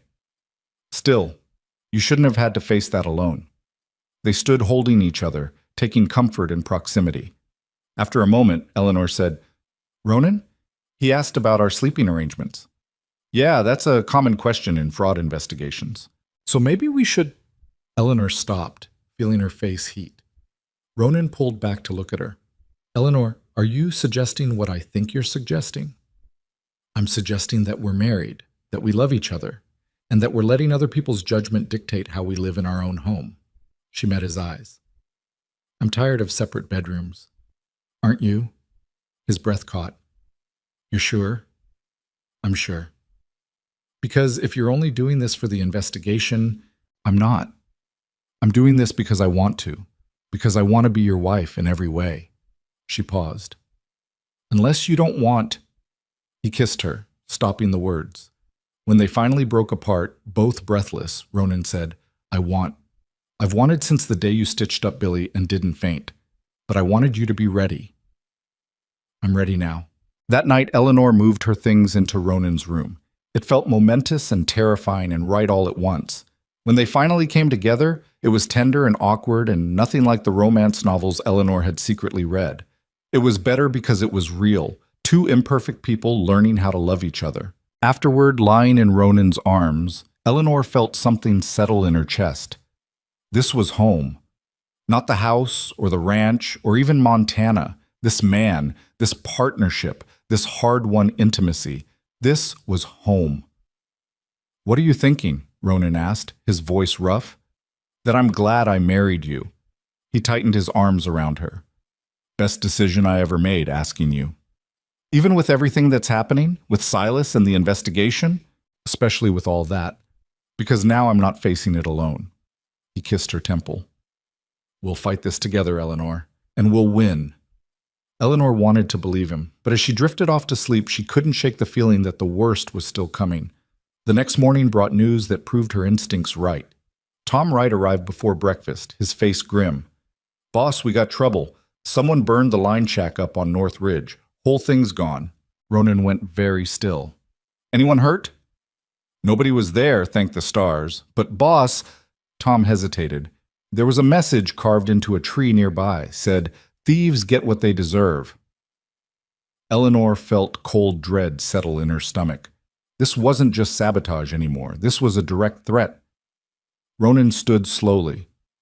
Get the men together, full inventory of supplies and weapons. And someone ride to town for the sheriff, not that he'll do anything useful. Already sent Billy. Good. Ronan turned to Eleanor. Pack a bag. You're going to stay in town until this is over. No. Eleanor, no. We already had this conversation. I'm not running away. This isn't running. This is being smart. Silas is escalating. He burned a building. Next time it might be the house with you in it. Then we make sure there isn't a next time. Eleanor stood to face him. You said we're partners. Partners don't abandon each other when things get dangerous. Partners also don't let the people they love walk into needless risk. And yet you're staying. Why is it different for you? Ronan looked like he wanted to argue but couldn't find the words. Finally he said, because I'm used to this. You're not. So teach me. Show me how to shoot, how to defend the house, how to watch for threats. Eleanor crossed her arms. I'm not leaving, Ronan. The sooner you accept that, the sooner we can start planning. For a long moment, he just stared at her. Then, incredibly, he laughed. A short, disbelieving sound. You're the stubbornest woman I've ever met. I'll take that as a compliment. It is. He pulled her close, kissing her hard. Fine. You stay. But you do exactly what I say when it comes to safety. Deal? Deal. That afternoon, Ronan taught Eleanor to shoot. They set up targets behind the barn, and he showed her how to hold his rifle, how to aim, how to absorb the recoil. Eleanor's first shot went embarrassingly wide, but by the 10th, she was hitting close to center. You're a natural, Ronan said, sounding impressed. I'm determined. That's different. They practiced until Eleanor's shoulder ached from the recoil. When they finally stopped, Ronan said, There's a pistol in the drawer of my desk. Our desk, he corrected. Keep it with you. If someone threatens you, don't hesitate. Just shoot. I don't think I could actually shoot someone. You could if your life depended on it. And Eleanor, his face was serious. If Silas or his men come here when I'm gone, your life will depend on it. Promise me you'll do what's necessary. Eleanor thought about the cold calculation in Silas Granger's eyes, about the burned line shack and the threatening message, about everything she'd built here with Ronan. I promise, she said. Over the next week, tensions continued to rise. The sheriff came, looked at the burned shack, and said there was nothing he could do without witnesses. Ronan wasn't surprised, but Eleanor was furious. When she tried to press the sheriff, he just shook his head. Ma'am, I sympathize, but I can't arrest a man based on suspicion, and Silas has an alibi for the night of the fire. Says he was in town playing cards with 6 witnesses. Paid witnesses, Eleanor said coldly. The sheriff flushed. I can't prove that. After he left, Ronan said quietly, he's on Silas's payroll. Has been for years. Then we need to go above him, right to the territorial governor, contact the federal marshals. Already did, weeks ago. They said they'd look into it. Ronan's voice was bitter. That was before Thanksgiving. Haven't heard a word since. Eleanor felt helplessness creeping in. They were isolated, under attack, and no one was coming to help. But she refused to give in to despair. Instead, she started keeping detailed records, dates, times, incidents, witnesses. If they ever got their day in court, she'd make sure they had evidence. December brought early snow and a temporary reprieve from Silas's harassment. Travel became difficult, which meant less risk of sabotage, but also less ability to get supplies or reinforcements. The ranch felt more isolated than ever. One evening, Eleanor was going through some old papers in Ronan's desk, organizing financial records, when she found a leather folder tucked in the back. Inside were documents related to the original land survey from 1867. Out of curiosity, she started reading. The surveyor's report was technical and dry, full of measurements and legal descriptions. But as Eleanor worked through it, her teacher's eye caught something strange. There were two sets of notes, one in neat, official handwriting, and another in the margins in different ink. The margin notes seemed to question the official findings, suggesting the boundary should run 50 yards east of the official determination. Eleanor's heart started racing. She flipped through more pages and found a letter dated 3 months after the official survey. It was from the surveyor to someone named James Granger, Silas's grandfather. The letter apologized for complications with the official report and promised that future opportunities for correction will be explored. Eleanor read the letter 3 times, making sure she understood what she was seeing. Then she carefully took it downstairs where Ronan was reviewing supply orders. Ronan? I found something. She showed him the letter and the margin notes. Ronan's face went pale as he read. Where did you find these? In the back of your desk, in an old leather folder. I've never seen these before. My father must have hidden them. Ronan's hands shook slightly as he reread the letter. Do you understand what this means? I think so, but tell me. This letter suggests the surveyor had doubts about his own findings, that he might have been planning to change his report, but didn't, and he was corresponding with Silas's grandfather about it. Ronan looked up. This proves that at the very least, the original survey was questionable. At worst, it suggests my grandfather bribed the surveyor, and these documents show the surveyor's guilty conscience. Eleanor felt sick. So Silas might actually be right? Your family might have stolen that land? I don't know. Maybe. Probably. Ronan set the papers down carefully. But Eleanor, even if we did, it's been 40 years. We've held legal title all that time. We've improved the land, paid taxes on it, operated in good faith. That has to count for something. But if these documents prove fraud, they might not hold up in court. The surveyor's long dead. We can't verify the handwriting. And even if we could, there's no proof money changed hands. Ronan ran a hand through his hair. But if Silas gets his hands on these, he'll use them. They'll give him leverage, even if they don't prove anything conclusively. Eleanor stared at the papers, her mind racing. Then we need to hide them, or destroy them. No, that's what my father did, and look where it got us, living with a sword hanging over our heads. Ronan gathered the documents carefully. We keep these safe, but we also need to be ready to use them if necessary. Use them how? I don't know yet. But Eleanor, he met her eyes. You just might have found the key to ending this feud, one way or another. They stayed up late that night discussing options. By dawn, they'd reached a decision. It was risky, possibly stupid, but it was the only path forward they could see. They were going to confront Silas Granger directly, and they were going to use the surveyor's letter as leverage to force a negotiation. Eleanor just hoped they'd survive it. The decision to confront Silas felt both inevitable and insane. Eleanor spent the morning of their planned meeting checking and rechecking the documents, making sure they had copies hidden in 3 separate locations. If something went wrong, if Silas turned violent or tried to destroy the evidence, they needed insurance. You don't have to come, Ronan said for the 3rd time as they prepared to ride out. He was loading his rifle with methodical precision, his face set in hard lines. Actually, you shouldn't come. Let me handle this. We've been through this. Eleanor secured her coat and checked the small pistol Ronan had given her, making sure it was loaded properly the way he'd taught her. Her hands were steadier than she expected. He needs to see we're united, that this isn't just you protecting your inheritance. It's both of us protecting our home. Eleanor, if this goes wrong, then we'll deal with it together. That's what marriage means, isn't it? Ronan looked at her for a long moment, something between pride and fear in his eyes. Then he pulled her close and kissed her hard, like he was trying to memorize the feeling. When this is over, remind me that I married the bravest damn woman in Montana. When this is over, I'll remind you that you're an idiot for letting me come. He laughed despite the tension. Deal. They rode out with Tom Wright and 2 other trusted hands, enough backup to discourage immediate violence, but not so many that it looked like they were starting a war. The December cold bit through Eleanor's layers, and the sky threatened snow.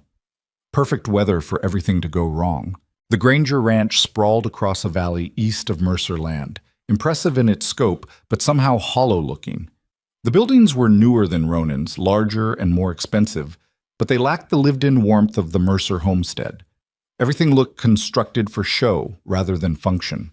Silas must have been watching for them because he emerged from the main house before they'd even dismounted. 3 of his men flanked him, all armed. Eleanor noticed more men positioned near the barn and corrals. They were outnumbered at least 3 to 1. "Mercer," Silas called out, his voice carrying false pleasantness. "This is unexpected. To what do I owe the pleasure?" Ronan swung down from his horse, then helped Eleanor dismount.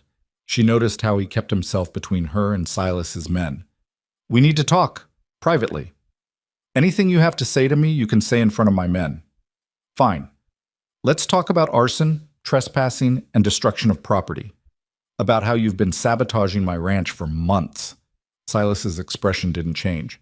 "Those are serious accusations, Mercer. You have proof?" "We have this." Eleanor stepped forward before Ronan could stop her, holding up the leather folder. "Documents from the original 1867 survey, including a letter from the surveyor to your grandfather questioning the boundary determination." For the first time, genuine emotion crossed Silas's face. Surprise, quickly followed by hunger. "Let me see those." "Not a chance," Ronan said, "but we're willing to discuss what they mean." Silas's eyes narrowed. "You're bluffing. If such documents existed, your father would have used them years ago." "My father hid them," Ronan said, "because he knew what they implied, that the original survey might have been compromised, that both our families have been fighting over land that should have been resurveyed decades ago." The silence stretched taut as wire. Silas studied them both, calculating. Finally, he gestured toward the house. "Inside, just the 3 of us." "4," Tom Wright said firmly. "I go where the boss goes." Silas looked annoyed but nodded. "Fine, but the rest of you stay here." They followed Silas into a parlor that screamed of wealth trying too hard. Expensive furniture that looked uncomfortable, paintings that were technically impressive but soulless, a massive desk made from wood that had probably been shipped from back east at enormous cost. Silas poured himself whiskey without offering any to his guests. "Show me the letter," he demanded. Eleanor handed it over, watching his face as he read. She saw the moment he understood what he was holding. His knuckles went white around the paper, and something dangerous flickered in his eyes. "This proves I was right," he said quietly. "Your grandfather did bribe the surveyor. My family's been telling the truth for 40 years. "Maybe," Ronan said. "Or maybe the surveyor had second thoughts that he never acted on. Or maybe this letter is taken out of context. We don't know. But what we do know is that this document is enough to throw both our land claims into question. The territorial office would have to order a complete resurvey." "Which could take years," Eleanor added. She'd spent hours researching territorial land law, preparing for this. "During which time neither of you could sell, improve, or fully operate on the disputed acreage. You'd both lose." Silas set down his whiskey with controlled precision. "What exactly are you proposing?" "A compromise," Ronan said. "We split the northern range. You get the water rights you need for your operation. I keep enough land to maintain my family's legacy. We both sign legal documents agreeing to the new boundary, and we both agree to stop this war before someone gets killed." "You're asking me to accept half of what's rightfully mine?" "I'm asking you to accept half of what might be yours instead of risking everything in a legal battle that could drag on for a decade." Ronan leaned forward. You're not getting younger, Granger. Neither am I. How many more years do you want to spend fighting instead of building? Silas was quiet for a long time, staring at the letter. Eleanor could see the war playing out behind his eyes, generations of family anger versus practical reality. Finally, he looked up. If I agree to this, I want something else. What? An admission. Public acknowledgement that your grandfather likely bribed the surveyor, that the Mercer claim was built on corruption. Ronan's jaw clenched. That would destroy my family's reputation. Your family's reputation was built on a lie. I want the truth acknowledged. No deal, Ronan said flatly. I won't slander my grandfather's name based on speculation. Then we have nothing to discuss. Silas stood. I'll take my chances with a resurvey. Eventually the truth will come out anyway. Eleanor saw everything they'd worked for slipping away. In desperation, she said, What if we acknowledge uncertainty instead of guilt? Both men turned to look at her. What if, Eleanor continued, thinking quickly, we release a joint statement saying that irregularities in the 1867 survey have created long-standing boundary disputes, and both families have agreed to a compromise in the interest of ending decades of conflict. We acknowledge the survey was flawed without assigning blame. Both families get to save face. Silas considered this. I want the documents, the letter and the margin notes. Copies, Eleanor countered. We keep the originals as insurance that you'll honor the agreement. That's not trust, that's a threat. That's common sense, Ronan said. You've spent months sabotaging my ranch, burned my property, tried to destroy my marriage. You think I'm going to hand over the only leverage I have and just hope you play fair? Silas's face darkened. I didn't burn anything. Don't insult my intelligence. I'm not lying, Mercer. I've pushed hard for the land office investigation. I've made it clear around town that I think your marriage is a sham, but I haven't touched your property. Something in his tone gave Eleanor pause. She glanced at Ronan, who looked equally uncertain. If not you, then who? Ronan demanded. How should I know? You've probably made enemies beyond just me. But Silas's brow furrowed, like something was bothering him. Though, I'll admit, some of the incidents you've described sound more aggressive than my style. I fight with lawyers and politics, not arson. Then who? Ronan started, but a commotion outside cut him off, shouting, horses. Then a gunshot that made Eleanor's blood run cold. All four of them rushed to the window. Outside, Silas's men were scrambling for cover as riders poured into the yard, at least a dozen of them, all armed, all wearing masks made from bandanas. Tom Wright had taken cover behind the water trough, returning fire. One of Silas's men was down, clutching his leg. What the hell is this? Silas roared. Another volley of gunfire shattered the window. Eleanor hit the floor as glass rained down. Ronan was over her instantly, shielding her body with his. Who are they? Eleanor gasped. I don't know, Ronan said grimly, but they're trying to kill us both. Silas was already at a gun cabinet, pulling out rifles and ammunition. He tossed one to Ronan without hesitation. East windows face the barn. They'll come from there.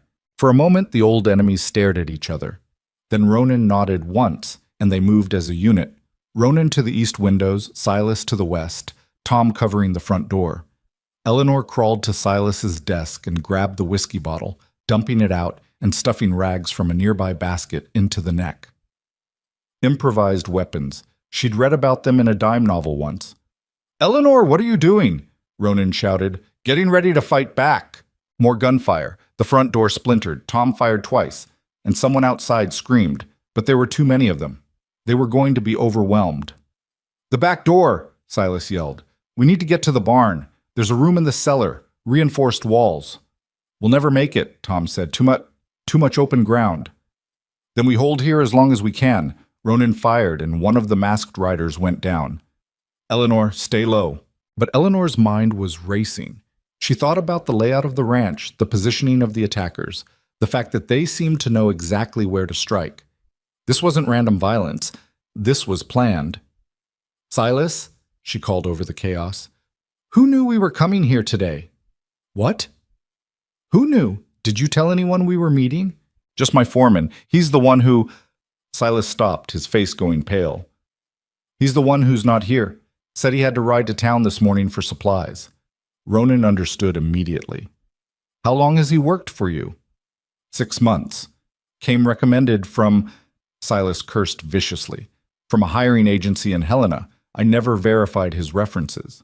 Someone planted him here, Eleanor said, puzzle pieces clicking into place. Someone who wanted both of you focused on each other while they… What? What's the end game? A new voice answered from outside, amplified by speaking through cupped hands. Send out Mercer and Granger, and the rest of you can live. Eleanor's blood froze. She knew that voice, though she'd only heard it once. The Territorial Land Inspector, Abernathy. Ronan looked shocked. Why would a land inspector… Because he's not really an inspector, Eleanor said, pieces falling into final place. Or he is, but he's working for someone else. Someone who benefits if both of you are dead and your land claims are nullified. The federal government, Silas breathed. They've been trying to reclaim contested rangeland for years. If we're both dead and the claims are in dispute, they can seize the entire northern range under territorial authority. That's insane, Tom said. It's effective, Ronan countered grimly. We disappear, our families fight over what's left, and the government steps in as neutral arbiter. By the time the dust settles, they own everything. Another volley of bullets. This time, one shattered the lamp on Silas's desk, spraying oil across papers. A small fire started, quickly growing. We need to move now, Silas said, grabbing a rug to smother the flames. That fire will spread, and smoke inhalation will kill us before the bullets do. The cellar, Ronan decided. We run together, cover each other. You trust me to watch your back? Silas asked, and there was something almost vulnerable in the question. Right now, I trust that we both want to survive. Ronan looked at Eleanor. Stay close to me. Don't stop running no matter what. She nodded, clutching her pistol with sweaty hands. They burst through the back door in a coordinated rush. Silas first, laying down covering fire, then Tom and Ronan with Eleanor between them. The 50 yards to the barn felt like miles. Eleanor heard bullets whipping past, felt one tug at her skirt. A burning pain creased her upper arm, but she kept running. They crashed through the barn door just as another round of fire erupted. Silas slammed the door and barred it while Ronan checked Eleanor's arm. Just grazed, you'll be fine. But Eleanor barely heard him. She was staring at something in the barn's shadows. A figure slumped against a stall. Silas's missing foreman, throat cut, dead for hours. He never went to town, she said quietly. Silas saw the body and his face went gray. They've been planning this for weeks, maybe months. The cellar, Ronan urged, but Tom was already at the trapdoor pulling it open. They climbed down into darkness, lit only by a single lantern. The room was small, maybe 10 feet square, with stone walls and a heavy wooden ceiling. Storage for valuables and ammunition. Right now, it was a tomb, or a fortress. How long can we hold out? Eleanor asked. Depends on how patient they are, Silas said. He was loading rifles with practiced efficiency, his earlier hostility toward Ronan seemingly forgotten in the face of immediate danger. We've got ammunition, water, some food. Days, if we ration. We don't have days, Ronan said. Maria knows where we went. When we don't come back by nightfall, she'll send someone to check. Question is whether help arrives before they burn us out. They could burn the barn, Tom pointed out. We'd suffocate down here. Not without burning their own cover, Silas countered. They need the barn for protection as much as we do, and Abernathy wants us to look like we killed each other in a dispute. Fire doesn't support that story. Eleanor's arm throbbed, but her mind was clearer than it had been in weeks. So we wait. We defend. And we make sure at least one of us survives to tell what really happened here. Above them, boots thudded across the barn floor. Someone was searching. They all went perfectly still, barely breathing. Eleanor's heart hammered so loud she was sure it would give them away. Check every stall, Abernathy's voice, muffled but audible. They didn't vanish into air. More footsteps. Then someone said, What about the trap door? Eleanor's hand tightened on her pistol. Ronan shifted position, rifle aimed at the door above. If they came down those stairs, it would be a slaughter. Leave it, Abernathy said. If they're down there, they're trapped. We can starve them out or smoke them out. Either way, they're not going anywhere. The footsteps retreated. Silence fell, broken only by their own breathing and the distant sound of horses. They're settling in for a siege, Silas said quietly. This is going to be a long wait. Hours crawled past in the darkness. They took turns watching the trapdoor, 2 awake while 2 rested. Eleanor found herself sitting next to Silas during one watch, an uncomfortable proximity given that he'd been their enemy just hours earlier. Your husband's a better man than I gave him credit for, Silas said finally, breaking the silence. Eleanor glanced at him. You tried to destroy us. I tried to reclaim what I believed was stolen from my family.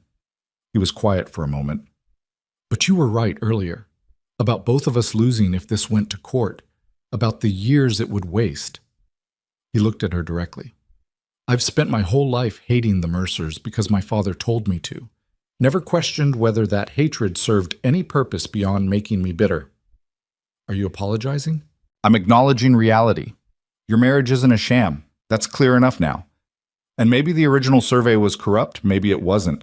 But my grandfather had 40 years to challenge it through proper channels and never did. At some point, you have to wonder if he knew the challenge wouldn't hold up. Eleanor processed this admission. So, if we survive this, you'll accept Ronan's compromise? If we survive this, I'll accept that perhaps I've been fighting the wrong war for the wrong reasons. Silas checked his rifle again, a nervous habit. Though I'd still like those copies of the surveyor's documents. For my family's archives, if nothing else. We can arrange that? More silence. Then Silas said, You're good for him, you know. Mercer. He's different around you, less angry, more human. He was plenty human before I came along. Maybe, but he hit it better. Silas shifted position, wincing. I never married. Came close once, but she left when she realized I was more interested in nursing grudges than building a future. Looking at you two, the way he protected you upstairs, the way you stood your ground, makes me wonder what I might have had if I'd chosen differently. Before Eleanor could respond, Tom hissed a warning, footsteps above again. Multiple sets this time. They all raised their weapons. The trapdoor rattled but didn't open. Someone was testing it, checking the bar.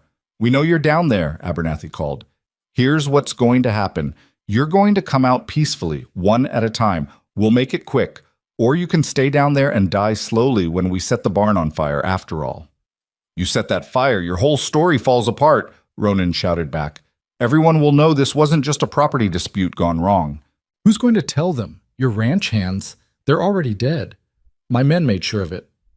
Eleanor felt her stomach drop. Maria. The other hands, everyone who could have sent for help. You're lying, Ronan said, but his voice shook. Am I? Check for yourself when you come out. If you come out. Footsteps retreated again. The 4 of them looked at each other in the dim lamplight. If Abernathy was telling the truth, help wasn't coming. They were truly alone. We have to try something, Eleanor said. We can't just wait to die down here. Like what? Tom asked. We're outnumbered, outgunned, and trapped. Eleanor's mind raced through possibilities. Then she remembered something, the old school bell that Ronan had salvaged from the original Iron Hollow schoolhouse, now mounted on a post near the Mercer ranch house. They'd rung it sometimes to signal the hands to come in for dinner. The bell, she said suddenly. At your ranch, Ronan. If we could get someone back there to ring it, the sound carries for miles. Other ranchers would hear it. They'd know something was wrong. And how exactly do we get someone back there? Silas asked. We're trapped in a cellar. There, Eleanor pointed to a corner where shadows seemed deeper. What's that? Silas followed her gaze. Old escape tunnel. My father dug it during the Indian Wars, connects to the creek bed about 200 yards west. But it's probably collapsed by now. No one's used it in 20 years. Probably isn't definitely, Ronan said, already moving to investigate. He pulled aside boxes and old equipment, revealing a low opening barely 3 feet high. It's still there. Whether it's passable is another question. Someone small could try, Eleanor said. Someone like me. Absolutely not, Ronan said immediately. That tunnel could collapse. You could get trapped, suffocate. Or I could make it to the other side, get to your ranch and ring that bell. Eleanor met his eyes. We're going to die down here if we don't do something. At least this gives us a chance. She's right, Silas said reluctantly. It's a long shot, but it's better than waiting. Ronan looked like he wanted to argue, but he couldn't. Not when they all knew their options had run out. Finally, he pulled Eleanor close, kissing her hard. "You come back to me," he said fiercely. "You hear me? You make it through that tunnel, ring that bell, and you stay safe until help comes. Don't try to be a hero." "I'll do my best." Tom handed her a small lantern. "Stays lit for maybe an hour. After that, you'll be in darkness. But if you keep moving forward, the tunnel should lead you to freedom." Eleanor took the lantern with shaking hands. The tunnel opening looked impossibly small, impossibly dark. Everything in her screamed to stay here with Ronan, to face whatever came together. But staying meant dying. Moving meant a chance. She crawled into the tunnel before she could lose her nerve. The tunnel was worse than Eleanor had imagined. Much worse.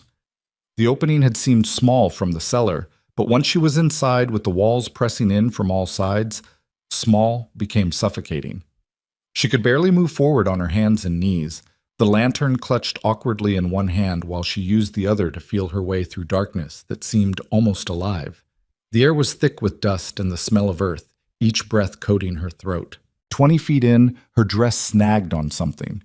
She tugged, heard fabric tear, kept moving. Her arm throbbed where the bullet had grazed it, and she could feel blood seeping through the makeshift bandage Ronan had tied. The wound wasn't serious, but crawling through dirt wasn't helping it heal. 50 feet in, the tunnel narrowed. Eleanor had to flatten herself completely, wiggling forward inch by inch. The lantern scraped against stone, and for one heart-stopping moment, she thought it would go out. If she lost the light now, she wasn't sure she could keep moving forward into complete darkness. She forced herself to breathe slowly, fighting panic. Behind her, Ronan and the others were trapped, counting on her. Ahead was freedom and the chance to save them all. She just had to keep moving. The tunnel angled downward sharply. Eleanor slid rather than crawled, barely keeping hold of the lantern. Her shoulder hit something hard, a support beam, rotted nearly through. It creaked ominously. She froze, waiting for the ceiling to collapse and bury her alive. Nothing happened. She kept moving. Time lost all meaning in the darkness. Eleanor had no idea if she'd been crawling for 10 minutes or an hour. Her knees were raw, her hands bleeding from rough stone. The lantern flame was growing weaker. Soon she'd be in total darkness, whether she wanted to be or not. Then she saw it. A faint change in the quality of darkness ahead. Not light exactly, but less oppressive black. The tunnel exit. Eleanor pushed forward with renewed energy, ignoring the pain in her arm and knees. The tunnel widened slightly. She could rise to her hands and knees again, then to a crouch. The end was right there, covered by brush and debris, but definitely there. She pushed through into cold December air and freedom. For a moment, Eleanor just knelt in the creek bed, gulping air that didn't taste like dirt and death. The sky was darker than when she'd entered the tunnel, late afternoon probably. She'd lost at least 2 hours crawling through that hellhole. 2 hours Ronan and the others didn't have. Eleanor got to her feet, wincing at protests from every muscle. She was filthy, bleeding, and probably looked like she'd been dragged behind a horse. But she was alive and free, and that was all that mattered. The creek bed provided cover as she made her way west, staying low and moving as quickly as her battered body allowed. She could hear distant voices from the direction of Silas's ranch, Abernathy's men, still maintaining their siege. They had no idea she'd escaped. That advantage wouldn't last long. The Mercer Ranch was at least 3 miles away. Eleanor broke into a stumbling run, using terrain for cover whenever possible. Her lungs burned. Her legs felt like they might give out. She kept running anyway. A mile in, she heard horses. Eleanor dove into a ravine just as 2 riders appeared on the ridge above her. They were scanning the area, clearly searching for something. For her, probably. Abernathy must have checked the cellar and found her missing. She stayed perfectly still, pressed against frozen earth, barely breathing. The riders were close enough that she could hear their conversation. Abernathy's going to be furious if she got away. How far could she have gotten? Woman's probably lost in the prairie, freezing to death right now. Better hope so. If she makes it back to the Mercer Ranch and raises alarm She won't. Come on, let's check the north section. They rode off. Eleanor waited until the sound of hooves faded completely before climbing out of the ravine. Her hands were shaking so badly she could barely grip the rocks. Close. Too close. She kept moving, staying in low ground, using every scrap of cover. The sun was dropping toward the horizon now, painting the prairie in shades of gold and red that would have been beautiful under different circumstances. Right now, Eleanor just prayed she'd reach the ranch before full darkness fell. When the Mercer homestead finally came into view, Eleanor nearly sobbed with relief. The house looked intact. No smoke, no signs of attack. Maybe Abernathy had been lying about killing the ranch hands. Maybe help was still possible. She approached cautiously, watching for any signs of Abernathy's men. The yard was quiet. Too quiet. No one working, no sounds of activity. Eleanor's stomach knotted with dread. The kitchen door was ajar. Eleanor slipped inside, pistol drawn despite her shaking hands. "Maria?" she called softly. "Anyone here?" Silence answered. Eleanor moved through the house, checking each room. Nothing seemed disturbed. No signs of violence, but no people either. Where was everyone? Then she heard it, a faint sound from upstairs. Someone moving. Eleanor's heart leaped. She took the stairs 2 at a time, ignoring her screaming muscles. Maria was in Eleanor's bedroom, methodically packing clothes into a trunk. She spun at Eleanor's entrance, her face going white. "Senora, we thought everyone said you and Mr. Mercer went to meet with Granger, and—" She stopped, really seeing Eleanor for the first time. "What happened to you? Where is everyone? The ranch hands?" "Mr. Mercer sent most of them to move cattle this morning. Only Billy and old Pete stayed behind. They went to check fence lines an hour ago." Maria grabbed Eleanor's arm, steering her toward a chair. "Sit. You're bleeding. Let me—" "No time." Eleanor pulled away. "Maria, listen to me. Ronan's trapped at the Granger Ranch. Silas, too. There are men trying to kill them. We need to ring the bell. Summon help from the other ranchers." Maria's eyes went wide, but she didn't waste time with questions. "The bell." "Yes. Come." They ran outside together. The school bell stood on its post near the barn, exactly where Ronan had mounted it 6 months ago. Eleanor grabbed the rope with both hands and pulled. The sound that rang out was enormous, echoing across the valley like a physical force. Eleanor rang it again and again, putting everything she had into each pull. The sound carried for miles in the still air, a desperate call for help that every rancher within hearing would recognize as an emergency. She rang it until her arms gave out, then rang it some more. Maria took over when Eleanor finally collapsed, keeping the bell singing across the prairie. 20 minutes later, riders appeared. First just one, old Tom Wright's brother from the neighboring ranch, then more. Within an hour, Eleanor found herself surrounded by 15 armed men, all demanding to know what had happened. She told them everything, her voice hoarse but steady.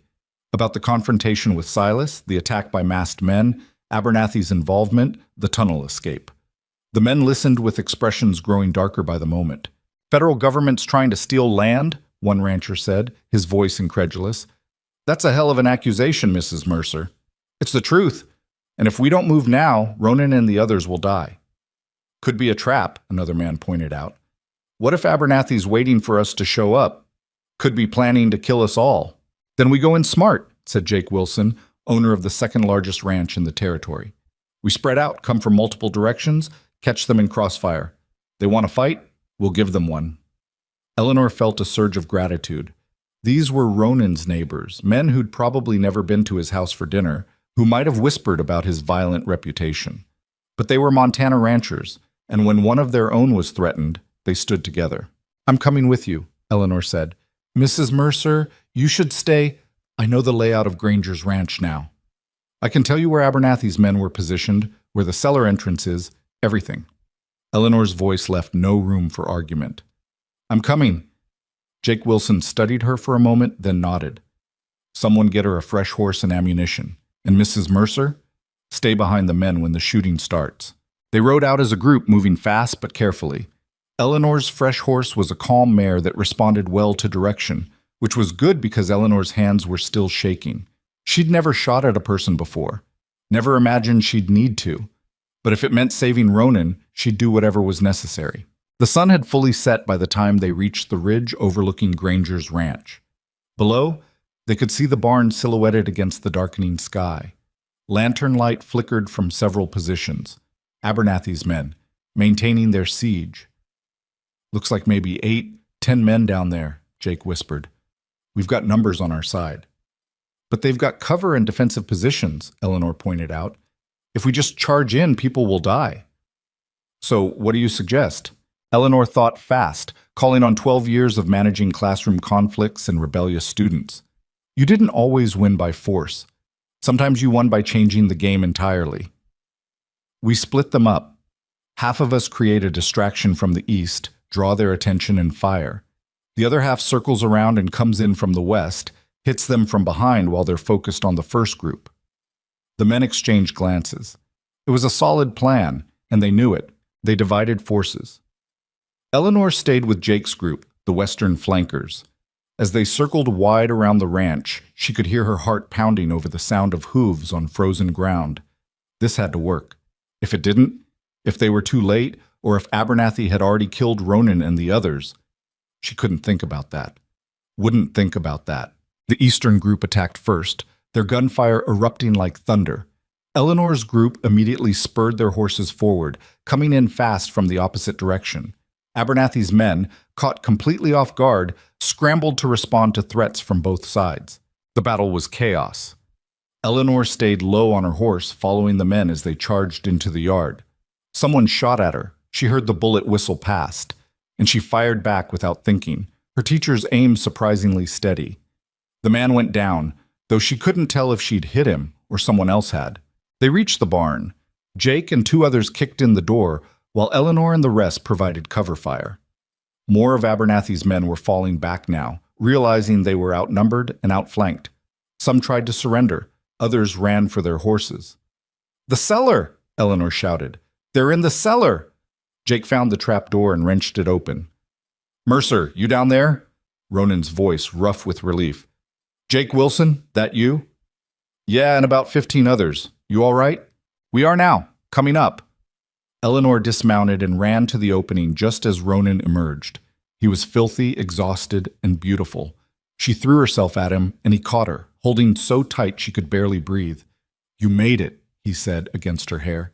"You actually made it. Did you doubt me?" "Not for a second." He pulled back to look at her, his hands framing her face. "Though I aged about 10 years waiting to find out." Silas climbed out next, followed by Tom. All 3 men looked wrung out but alive. Eleanor had never been so happy to see anyone in her life. "Where's Abernathy?" Ronan demanded, his voice going hard.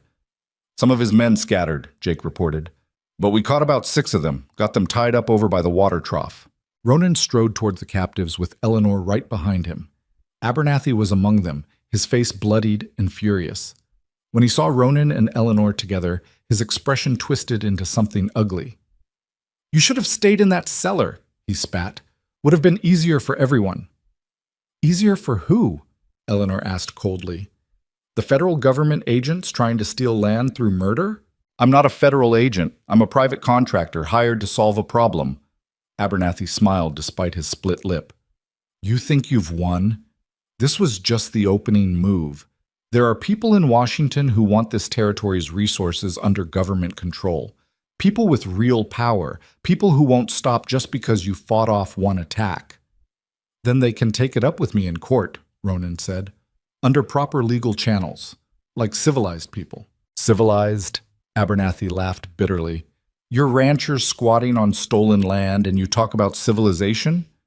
The original inhabitants of this territory would have something to say about your claims to ownership." "He's not wrong about that," Silas said quietly, stepping forward. "But he's wrong to think murder is the solution." He looked at Abernathy directly. "You killed my foreman, a good man who worked for me for months. What was his crime? Being in your way?" "Collateral damage," Abernathy said dismissively. Silas hit him. One solid punch that snapped Abernathy's head back and left him spitting blood. "That's for Davis. He deserved better than a knife in the dark." Jake Wilson stepped between them before it could escalate. "Save it for the trial. We've got witnesses now, real ones. This man and his crew will hang for what they did." "Will they?" Abernathy asked. "You think a territorial court will convict men doing the government's dirty work? You think any judge will side with ranchers over federal interests?" Eleanor felt cold dread because she knew he might be right. Power protected its own. But then she remembered something: the documents, the surveyor's letter, the margin notes, evidence of corruption that went back 40 years. We have leverage, she said, looking at Ronan. The documents prove irregularities in the original survey. If we threaten to make them public, to show that federal surveyors were corrupt or compromised, that creates a scandal. The government won't want that kind of attention. Ronan understood immediately. We trade silence for protection. They leave us alone. We keep quiet about the surveyor's misconduct. That's blackmail, Abernathy said. That's negotiation, Silas corrected. Something you should have tried before resorting to murder. The territorial sheriff arrived 2 hours later, brought by one of the ranchers who'd ridden to town during the fighting. He looked overwhelmed by the scene. Dead men in the yard, captives bound near the water trough, 24 armed ranchers ready to testify about an attempted massacre. This is going to be a hell of a report, the sheriff muttered. Better make it accurate, Jake Wilson said, because every man here is a witness. We saw federal contractors attempt to murder 2 ranchers on false pretenses. That's going to cause problems for a lot of people in Washington if the story gets out.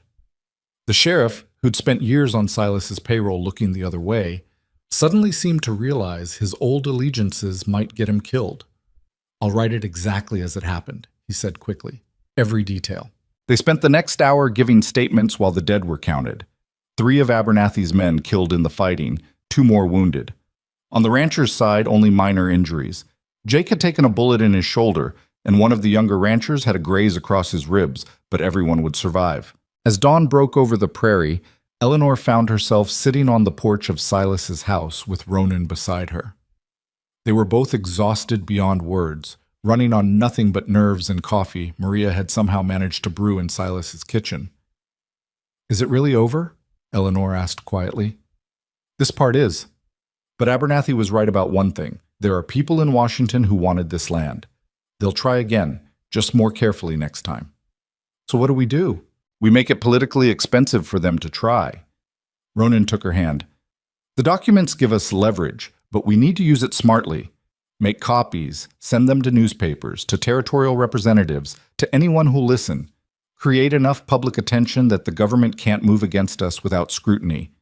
And what about you and Silas? As if summoned, Silas emerged from the house carrying more coffee.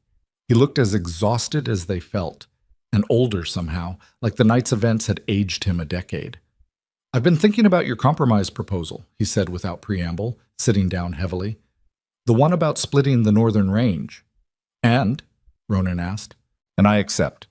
We'll survey the boundaries properly this time, with witnesses from both families and independent verification. We'll split the water rights fairly, and we'll both sign documents acknowledging that the 1867 survey was flawed, but that we're resolving the dispute amicably. Silas paused. I'm tired of fighting, Mercer. Last night made me realize I've wasted too much of my life nursing old anger. My father's anger, really. Time to let it go. Ronan was quiet for a long moment. Then he held out his hand. Agreed. They shook on it. 2 men who'd spent decades as enemies, bound now by shared survival and hard-won understanding. It wasn't friendship exactly, but it was peace. That was enough. Over the next few days, the story spread across Montana territory like wildfire. Federal contractors caught attempting to murder ranchers over land disputes, corrupt surveyors taking bribes. Government overreach met with armed resistance by local citizens. The newspapers loved it, especially the parts that made Washington look bad. Within a week, Eleanor received a visit from a real federal marshal. Not a contractor, but an actual government official sent to investigate. His name was Garrett, and he looked deeply unhappy to be there. Mrs. Mercer, I've been sent to assure you that the men who attacked you and your husband were not acting under official orders. They were private contractors who exceeded their authority. Convenient, Eleanor said dryly. And the Territorial Land Office investigation into our marriage? The one that seemed suspiciously timed. Marshal Garrett shifted uncomfortably. That investigation is being closed. There's no evidence of fraud. Your marriage is legally sound. And our land claim? Also sound.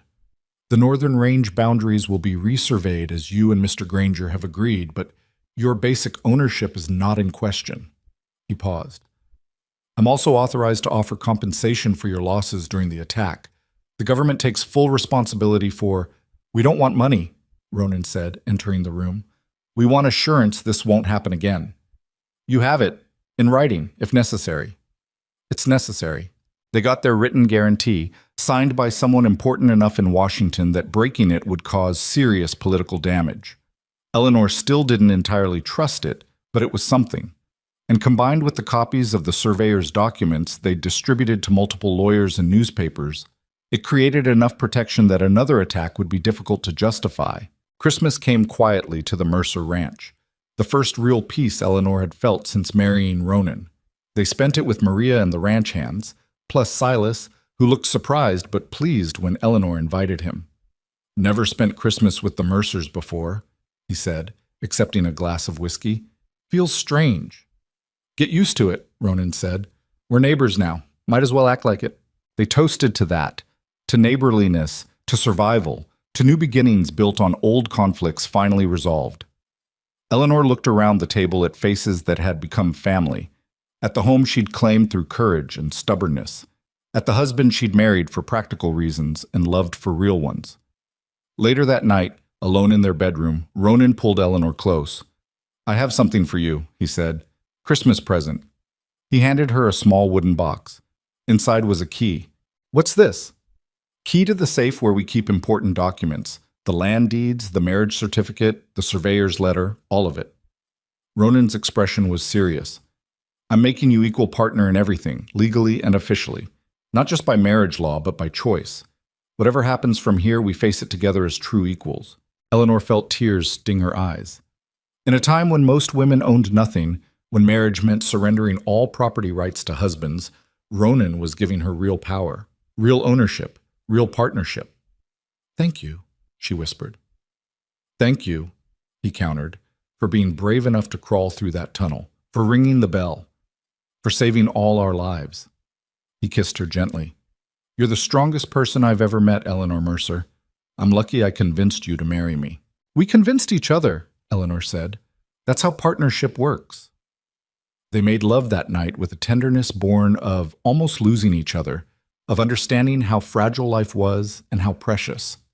Afterward, Eleanor lay in Ronan's arms listening to his heartbeat, steady and strong, and felt something she'd stopped believing in years ago. Hope. The winter of 1888 was hard, as Montana winters always were, but Eleanor and Ronan faced it together, planning for spring and the new boundaries that would be surveyed. Silas visited occasionally, slowly becoming less of a neighbor and more of an actual friend. He seemed lighter somehow, unburdened by the grudges that had defined his life. In February, Eleanor confirmed what she'd suspected for weeks. She was pregnant. When she told Ronan, he went very still. Then he picked her up and spun her around, laughing with pure joy. "We're having a baby." "We're having a baby," Eleanor confirmed, her own laughter mixing with his. He set her down carefully, suddenly treating her like she might break. "You should rest. Sit down. Do you need anything? Water? Food?" "I need you to stop panicking," Eleanor said, amused. "Women have been having babies for thousands of years. I'll be fine." "You better be. I can't lose you, Eleanor. Not now. Not ever." "You won't lose me. I'm tougher than I look, remember?" He pulled her close, resting his hand on her still flat stomach. "I know, but let me worry anyway. It's part of the job." Spring came with the surveying of new boundaries. Both families watched as official surveyors, verified and independent this time, measured and marked the division of the northern range. It wasn't perfect, and neither Ronan nor Silas got everything they wanted. But it was fair, and it was final. The documents were signed in April, witnessed by half the territory. The Mercer-Granger feud officially ended after 40 years of conflict. Some people in Iron Hollow said it was a miracle. Others said it was long overdue. Eleanor just called it progress. As her pregnancy advanced, she stopped teaching. The school board hired a replacement, a young woman fresh from teachers' college back east. Eleanor helped her settle in, passed along her best classroom management strategies, and only felt a little wistful about giving up the career she'd held for so long. She had new work now, a home to manage, a ranch to help run, and soon, a child to raise. It was enough. More than enough. In August, Eleanor went into labor during the hottest week of summer. Maria took charge, sending men scrambling for the doctor while she prepared the bedroom. Ronan paced the parlor like a caged animal, useless and terrified. "First babies take time," Maria told him. "Go check on the cattle or something. You're just making her nervous." But Eleanor wanted him there, so he stayed, holding her hand through contractions and not complaining when she squeezed hard enough to leave bruises. 14 hours later, their daughter was born, small, angry, and perfect. "She's got your stubbornness," Ronan said, cradling the baby with careful hands, already fighting everything. "And your strength," Eleanor said, exhausted but happy. "Look at those lungs." They named her Sarah, after Ronan's mother. Sarah Hale Mercer, born into peace instead of war, into a home built on partnership instead of convenience. The christening brought out everyone, neighbors, ranch hands, even the new school teacher, and half the people from Iron Hollow.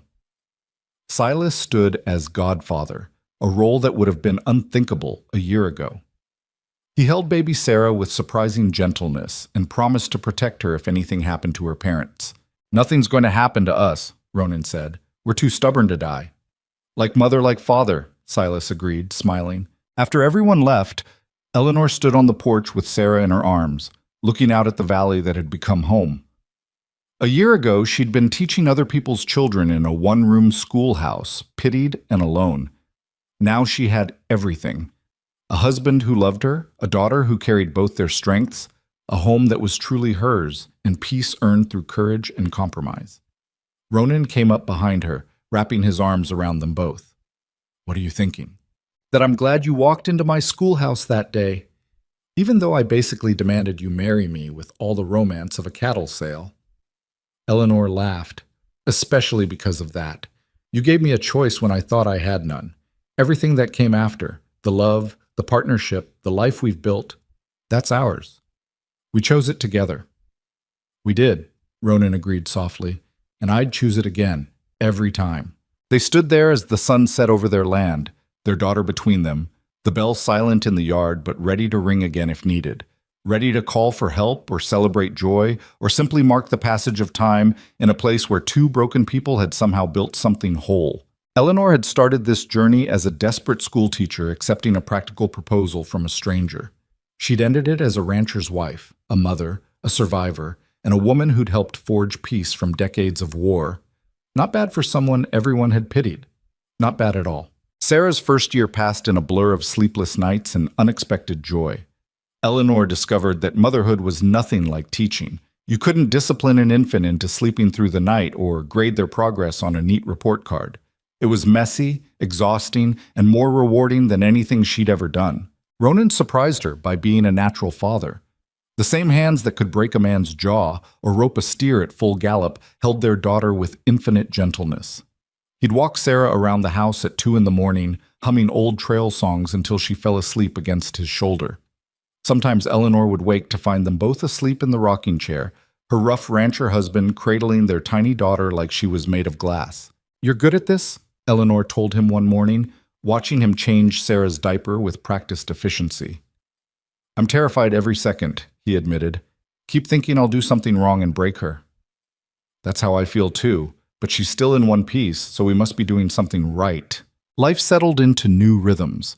The ranch prospered under the new boundary agreements with Silas. With clear property lines and shared water rights, both operations could plan for growth without constant legal threats. Ronan hired 2 more hands and expanded his breeding stock. Silas did the same. They weren't friends exactly, too much history for that, but they'd become something better. Allies. Men who'd learned that cooperation built more than competition ever could. But peace, Eleanor was learning, was never permanent. It had to be maintained, defended, and sometimes renegotiated. The trouble started in the spring of Sarah's second year, though it came from an unexpected direction. The territorial government, embarrassed by the Abernathy scandal, had overcompensated by appointing a new land commissioner whose entire mission seemed to be proving that ranchers weren't above the law.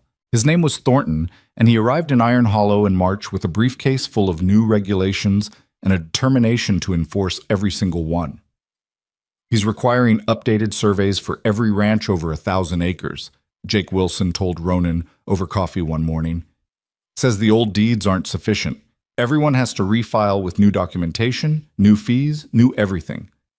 "That's going to cost a fortune," Ronan said, "and take months to complete. That's the point. He's trying to make ranching so expensive that small operators give up and sell out." Jake's face was grim. I've already had 3 neighbors tell me they're considering it. Can't afford the fees and the time it'll take. Eleanor listened from the kitchen where she was feeding Sarah breakfast.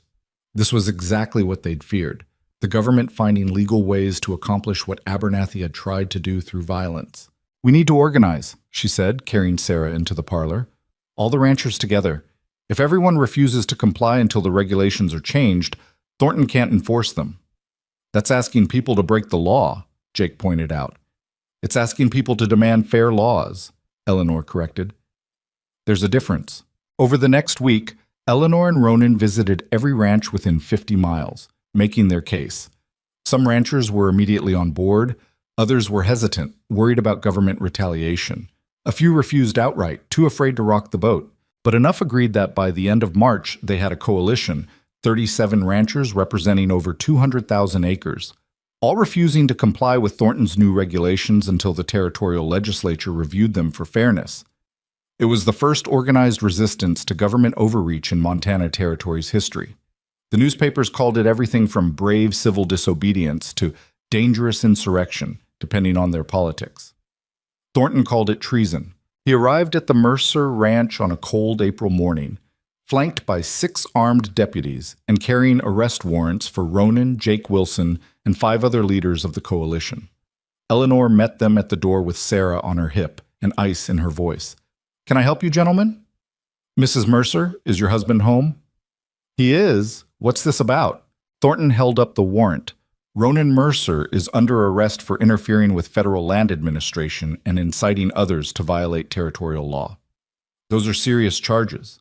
You have evidence? We have his signature on a letter refusing compliance with lawful regulations. That's all the evidence we need. Eleanor's mind raced. If they arrested Ronan, the coalition would fall apart. Fear would win, and Thornton would get exactly what he wanted. They needed to change the game, fast. May I see the warrant? She asked calmly. Thornton handed it over. Eleanor read it carefully, her teacher's eye catching something important. This warrant is issued by Commissioner Thornton and authorized by Commissioner Thornton. You signed your own arrest warrant? I have the authority. Do you? Because territorial law requires judicial review for arrests of property owners. A judge has to sign the warrant, not the arresting official. Eleanor handed it back. This document is illegal. You have no authority to arrest anyone. Thornton's face flushed. You're splitting hairs, Mrs. Mercer. I'm reading the law. Something you should have done before riding out here with armed men to arrest a man whose only crime is asking for fair treatment. One of the deputies looked uncomfortable. Sir, is she right? About the warrant? It doesn't matter. It matters completely, Eleanor said, her voice sharp enough to cut. Because if you arrest my husband on an illegal warrant, every rancher in this territory will have grounds to sue the territorial government for false imprisonment. And given how the last federal intervention went, I don't think your bosses in Washington want that kind of publicity. Thornton stared at her, clearly trying to decide if she was bluffing. Eleanor stared back, channeling every ounce of authority she'd developed facing down classroom bullies. Sarah, sensing the tension, made a small sound and buried her face in Eleanor's shoulder. We'll be back with proper warrants, Thornton finally said. Tell your husband to enjoy his freedom while it lasts. They rode away, leaving Eleanor shaking but victorious. Ronan emerged from the barn where he'd been watching the whole exchange. You just saved my neck, he said. For now, but he'll be back with a real warrant. We need a better plan than just refusing to comply. That night, they gathered the coalition leaders at the Mercer Ranch. 37 ranchers and their wives crowded into the parlor, dining room, and kitchen, all talking at once about Thornton's threat and what to do next. Eleanor let them argue for 15 minutes before she rang the dinner bell. The sharp sound cut through the chaos. Panicking won't help, she said when everyone quieted. We need to think strategically. Thornton wants us scattered and afraid, so we do the opposite. Which is what exactly? Asked Martha Greer's husband, one of the smaller ranchers who'd joined the coalition. We make this impossible to ignore. We write to every newspaper between here and Washington. We send telegrams to territorial representatives and senators. We make so much noise that the legislature has to address the regulations publicly. Eleanor looked around the room. Right now, this is a local squabble. We turn it into a territorial issue, property rights versus government overreach. Make it political. Force them to choose sides. That could backfire, someone warned. We could end up with even worse regulations. Or we could end up with fair ones, Ronan said. Right now, we're definitely getting screwed. Might as well fight for something better. Silas, who'd been quiet until now, spoke up. I know some people in the Territorial Assembly. Let me make some calls, see if we can get a hearing. You do that? Jake Wilson looked surprised. Stick your neck out for the rest of us? I'm one of you now, aren't I? Besides, Silas glanced at Eleanor. Someone recently taught me that cooperation builds more than fighting alone. Over the next month, the coalition worked like Eleanor had never seen ranchers work before. Letters were written and sent. Telegrams flew back and forth to Helena, the territorial capital. Newspapers picked up the story, and suddenly Montana's land regulation battle was front-page news across the West. Public opinion began to shift. Even people who didn't ranch understood the basic injustice. The government changing rules midstream, imposing costs that would drive small operators out of business, all to consolidate land under federal or corporate control. Thornton fought back by trying to arrest Ronan again, this time with a properly signed warrant. But when he arrived at the Mercer Ranch, he found not just Ronan waiting, but 30 other ranchers standing in solidarity. You want to arrest him? You arrest all of us, Jake Wilson said. Thornton looked at the assembled group and apparently decided that arresting 31 ranchers was more trouble than it was worth. He left without taking anyone. The territorial legislature finally called hearings in early June. Eleanor and Ronan traveled to Helena with Silas and half the coalition, leaving Sarah in Maria's capable hands. The hearing room was packed with ranchers, government officials, lawyers, and journalists, all waiting to see how this would play out. Commissioner Thornton spoke first, defending his regulations as necessary for proper land administration. He made it sound reasonable, even noble, bringing order to chaos, ensuring proper documentation, protecting territorial interests.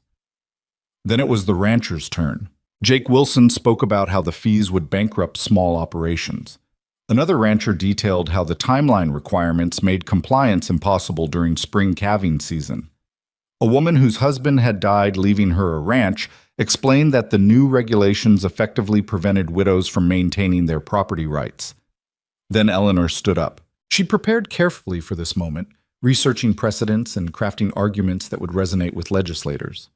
But standing there in front of dozens of important men, she felt the old nervousness creep in, the sense that she was just a schoolteacher out of her depth. Then she thought about Sarah, about the future she wanted for her daughter, about the home she and Ronan had built through courage and compromise, about all the women who'd been told they didn't belong in rooms where decisions were made. She started talking, and the nervousness disappeared. Gentlemen, I'm not here to argue about fees or timelines or bureaucratic procedures. I'm here to talk about what these regulations really represent. An attempt to take land from people who've earned it and give it to interests with more political power. Eleanor's voice was steady, clear. My husband and I almost died last year because corrupt officials tried to steal our land through violence. These regulations are the same theft, just wrapped in legal language. Murmurs rippled through the room. Thornton stood up, objecting, but the hearing chairman waved him down. Let her finish. Eleanor continued, detailing the Abernathy incident, the decades-long Mercer-Granger feud, and how compromise had succeeded where conflict had failed.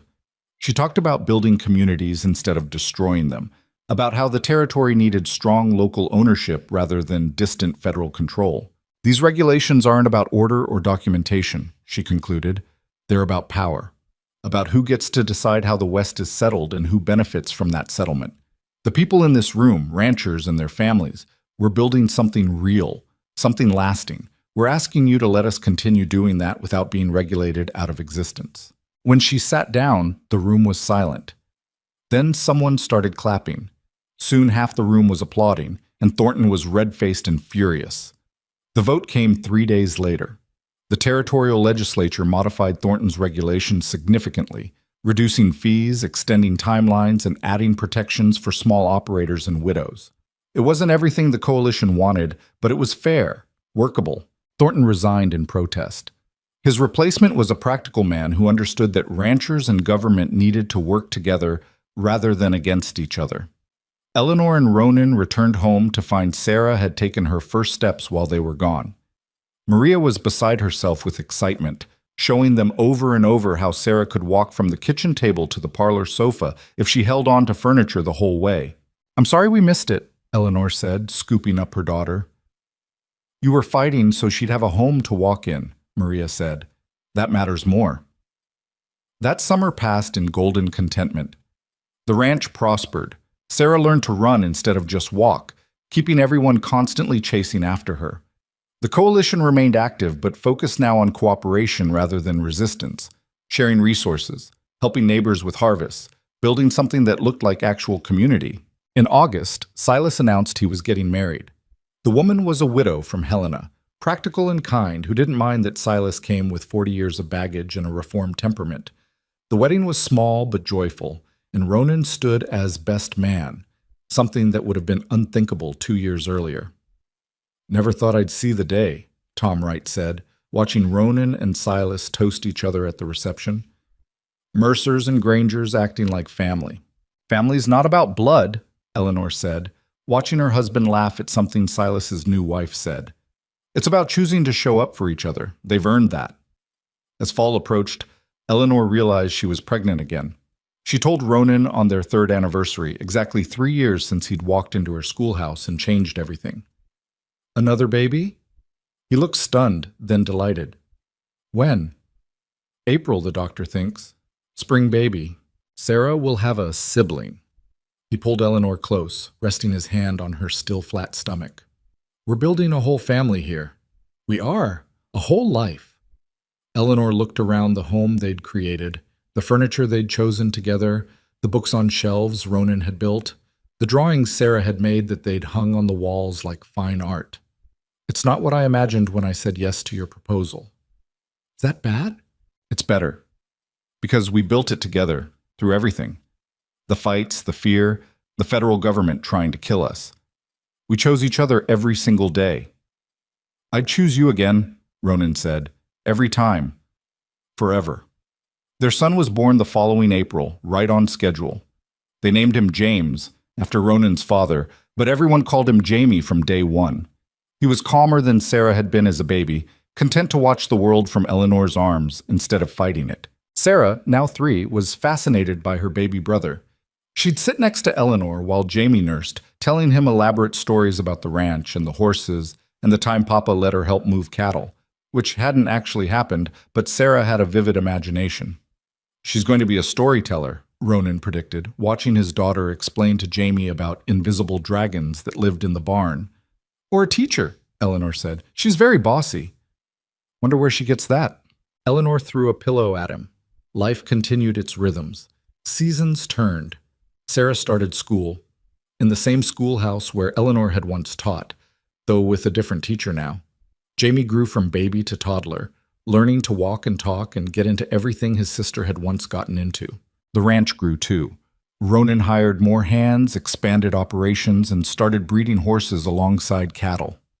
Eleanor took over managing the financial records and correspondence, discovering she had a head for business that teaching had never revealed. Together, they made the Mercer Ranch one of the most successful operations in Montana Territory. Silas and his wife had a daughter, and the two families spent holidays together, Mercers and Grangers finally acting like the neighbors they'd always been instead of the enemies they'd chosen to become. On a clear October afternoon, 5 years after Eleanor had first married Ronan, she stood on the porch watching her children play in the yard. Sarah was 8 now, tall and confident, teaching 6-year-old Jamie how to rope a practice post.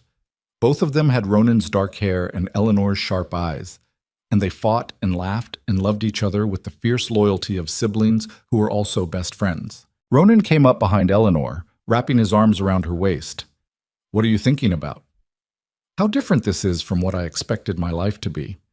When I was teaching school, slowly disappearing into irrelevance, I thought that was it, that I'd missed my chance at anything more. And now? Now I know there's no such thing as missed chances, just different timings." Eleanor turned to face him. "You gave me a choice when I thought I had none, but the real gift wasn't the choice itself. It was learning I was strong enough to make it, to take a risk on something uncertain instead of accepting what was safe and small." Ronan kissed her forehead. "You were always strong. I just gave you a reason to show it."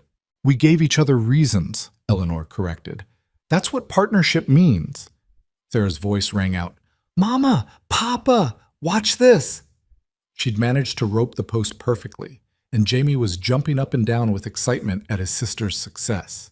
They watched together, these two people who'd started as strangers bound by necessity and had become partners bound by choice, who'd fought corruption and government overreach and 40 years of inherited hatred, who'd built peace from war and family from solitude. The school bell stood silent in the yard, no longer needed to call for help, but kept as a reminder of the day Eleanor had rung it to save them all. Sometimes, on quiet evenings, Ronan would ring it once, not as an alarm, but as a celebration, a reminder that they'd survived, prevailed, and built something worth defending. As the sun set over their valley, painting everything in shades of gold and amber, Eleanor realized something fundamental. The boldest choice of her life hadn't been marrying Ronan Mercer. It hadn't even been believing she deserved love. The boldest choice had been believing she deserved to fight for what she'd found, to defend it against anyone who tried to take it, to build it into something bigger than survival, into actual joy, actual partnership, actual home. She'd spent 34 years being told she wasn't enough, not young enough, not pretty enough, not valuable enough. Then she'd spent 3 years proving everyone wrong, including herself. That was the real lesson the frontier had taught her. Not that you needed to be perfect or flawless or without fear, but that courage wasn't the absence of fear. It was choosing to act despite it. That strength wasn't never falling down. It was getting back up every single time. That love wasn't some magical feeling that descended from nowhere. It was a choice you made every day, through the hard times and the good ones, to keep choosing that person over and over. I love you, she told Ronan, watching their children play in the dying light. I love you too, he said. Still the best thing I ever did, walking into that schoolhouse and asking you to take a chance on me. We took a chance on each other, Eleanor said. That's what made it work. They stood there as darkness fell and Sarah called Jamie in for dinner, as the prairie wind carried the smell of coming winter and the promise of another spring beyond it. Stood there in the home they'd built and the life they'd claimed and the future they were still writing. Not because it was easy or perfect or smooth, but because it was theirs, earned through courage and sacrifice and the stubborn refusal to give up when the world said they should. And that, Eleanor thought, as she followed her family inside to warmth and light and laughter, was more than enough. It was everything.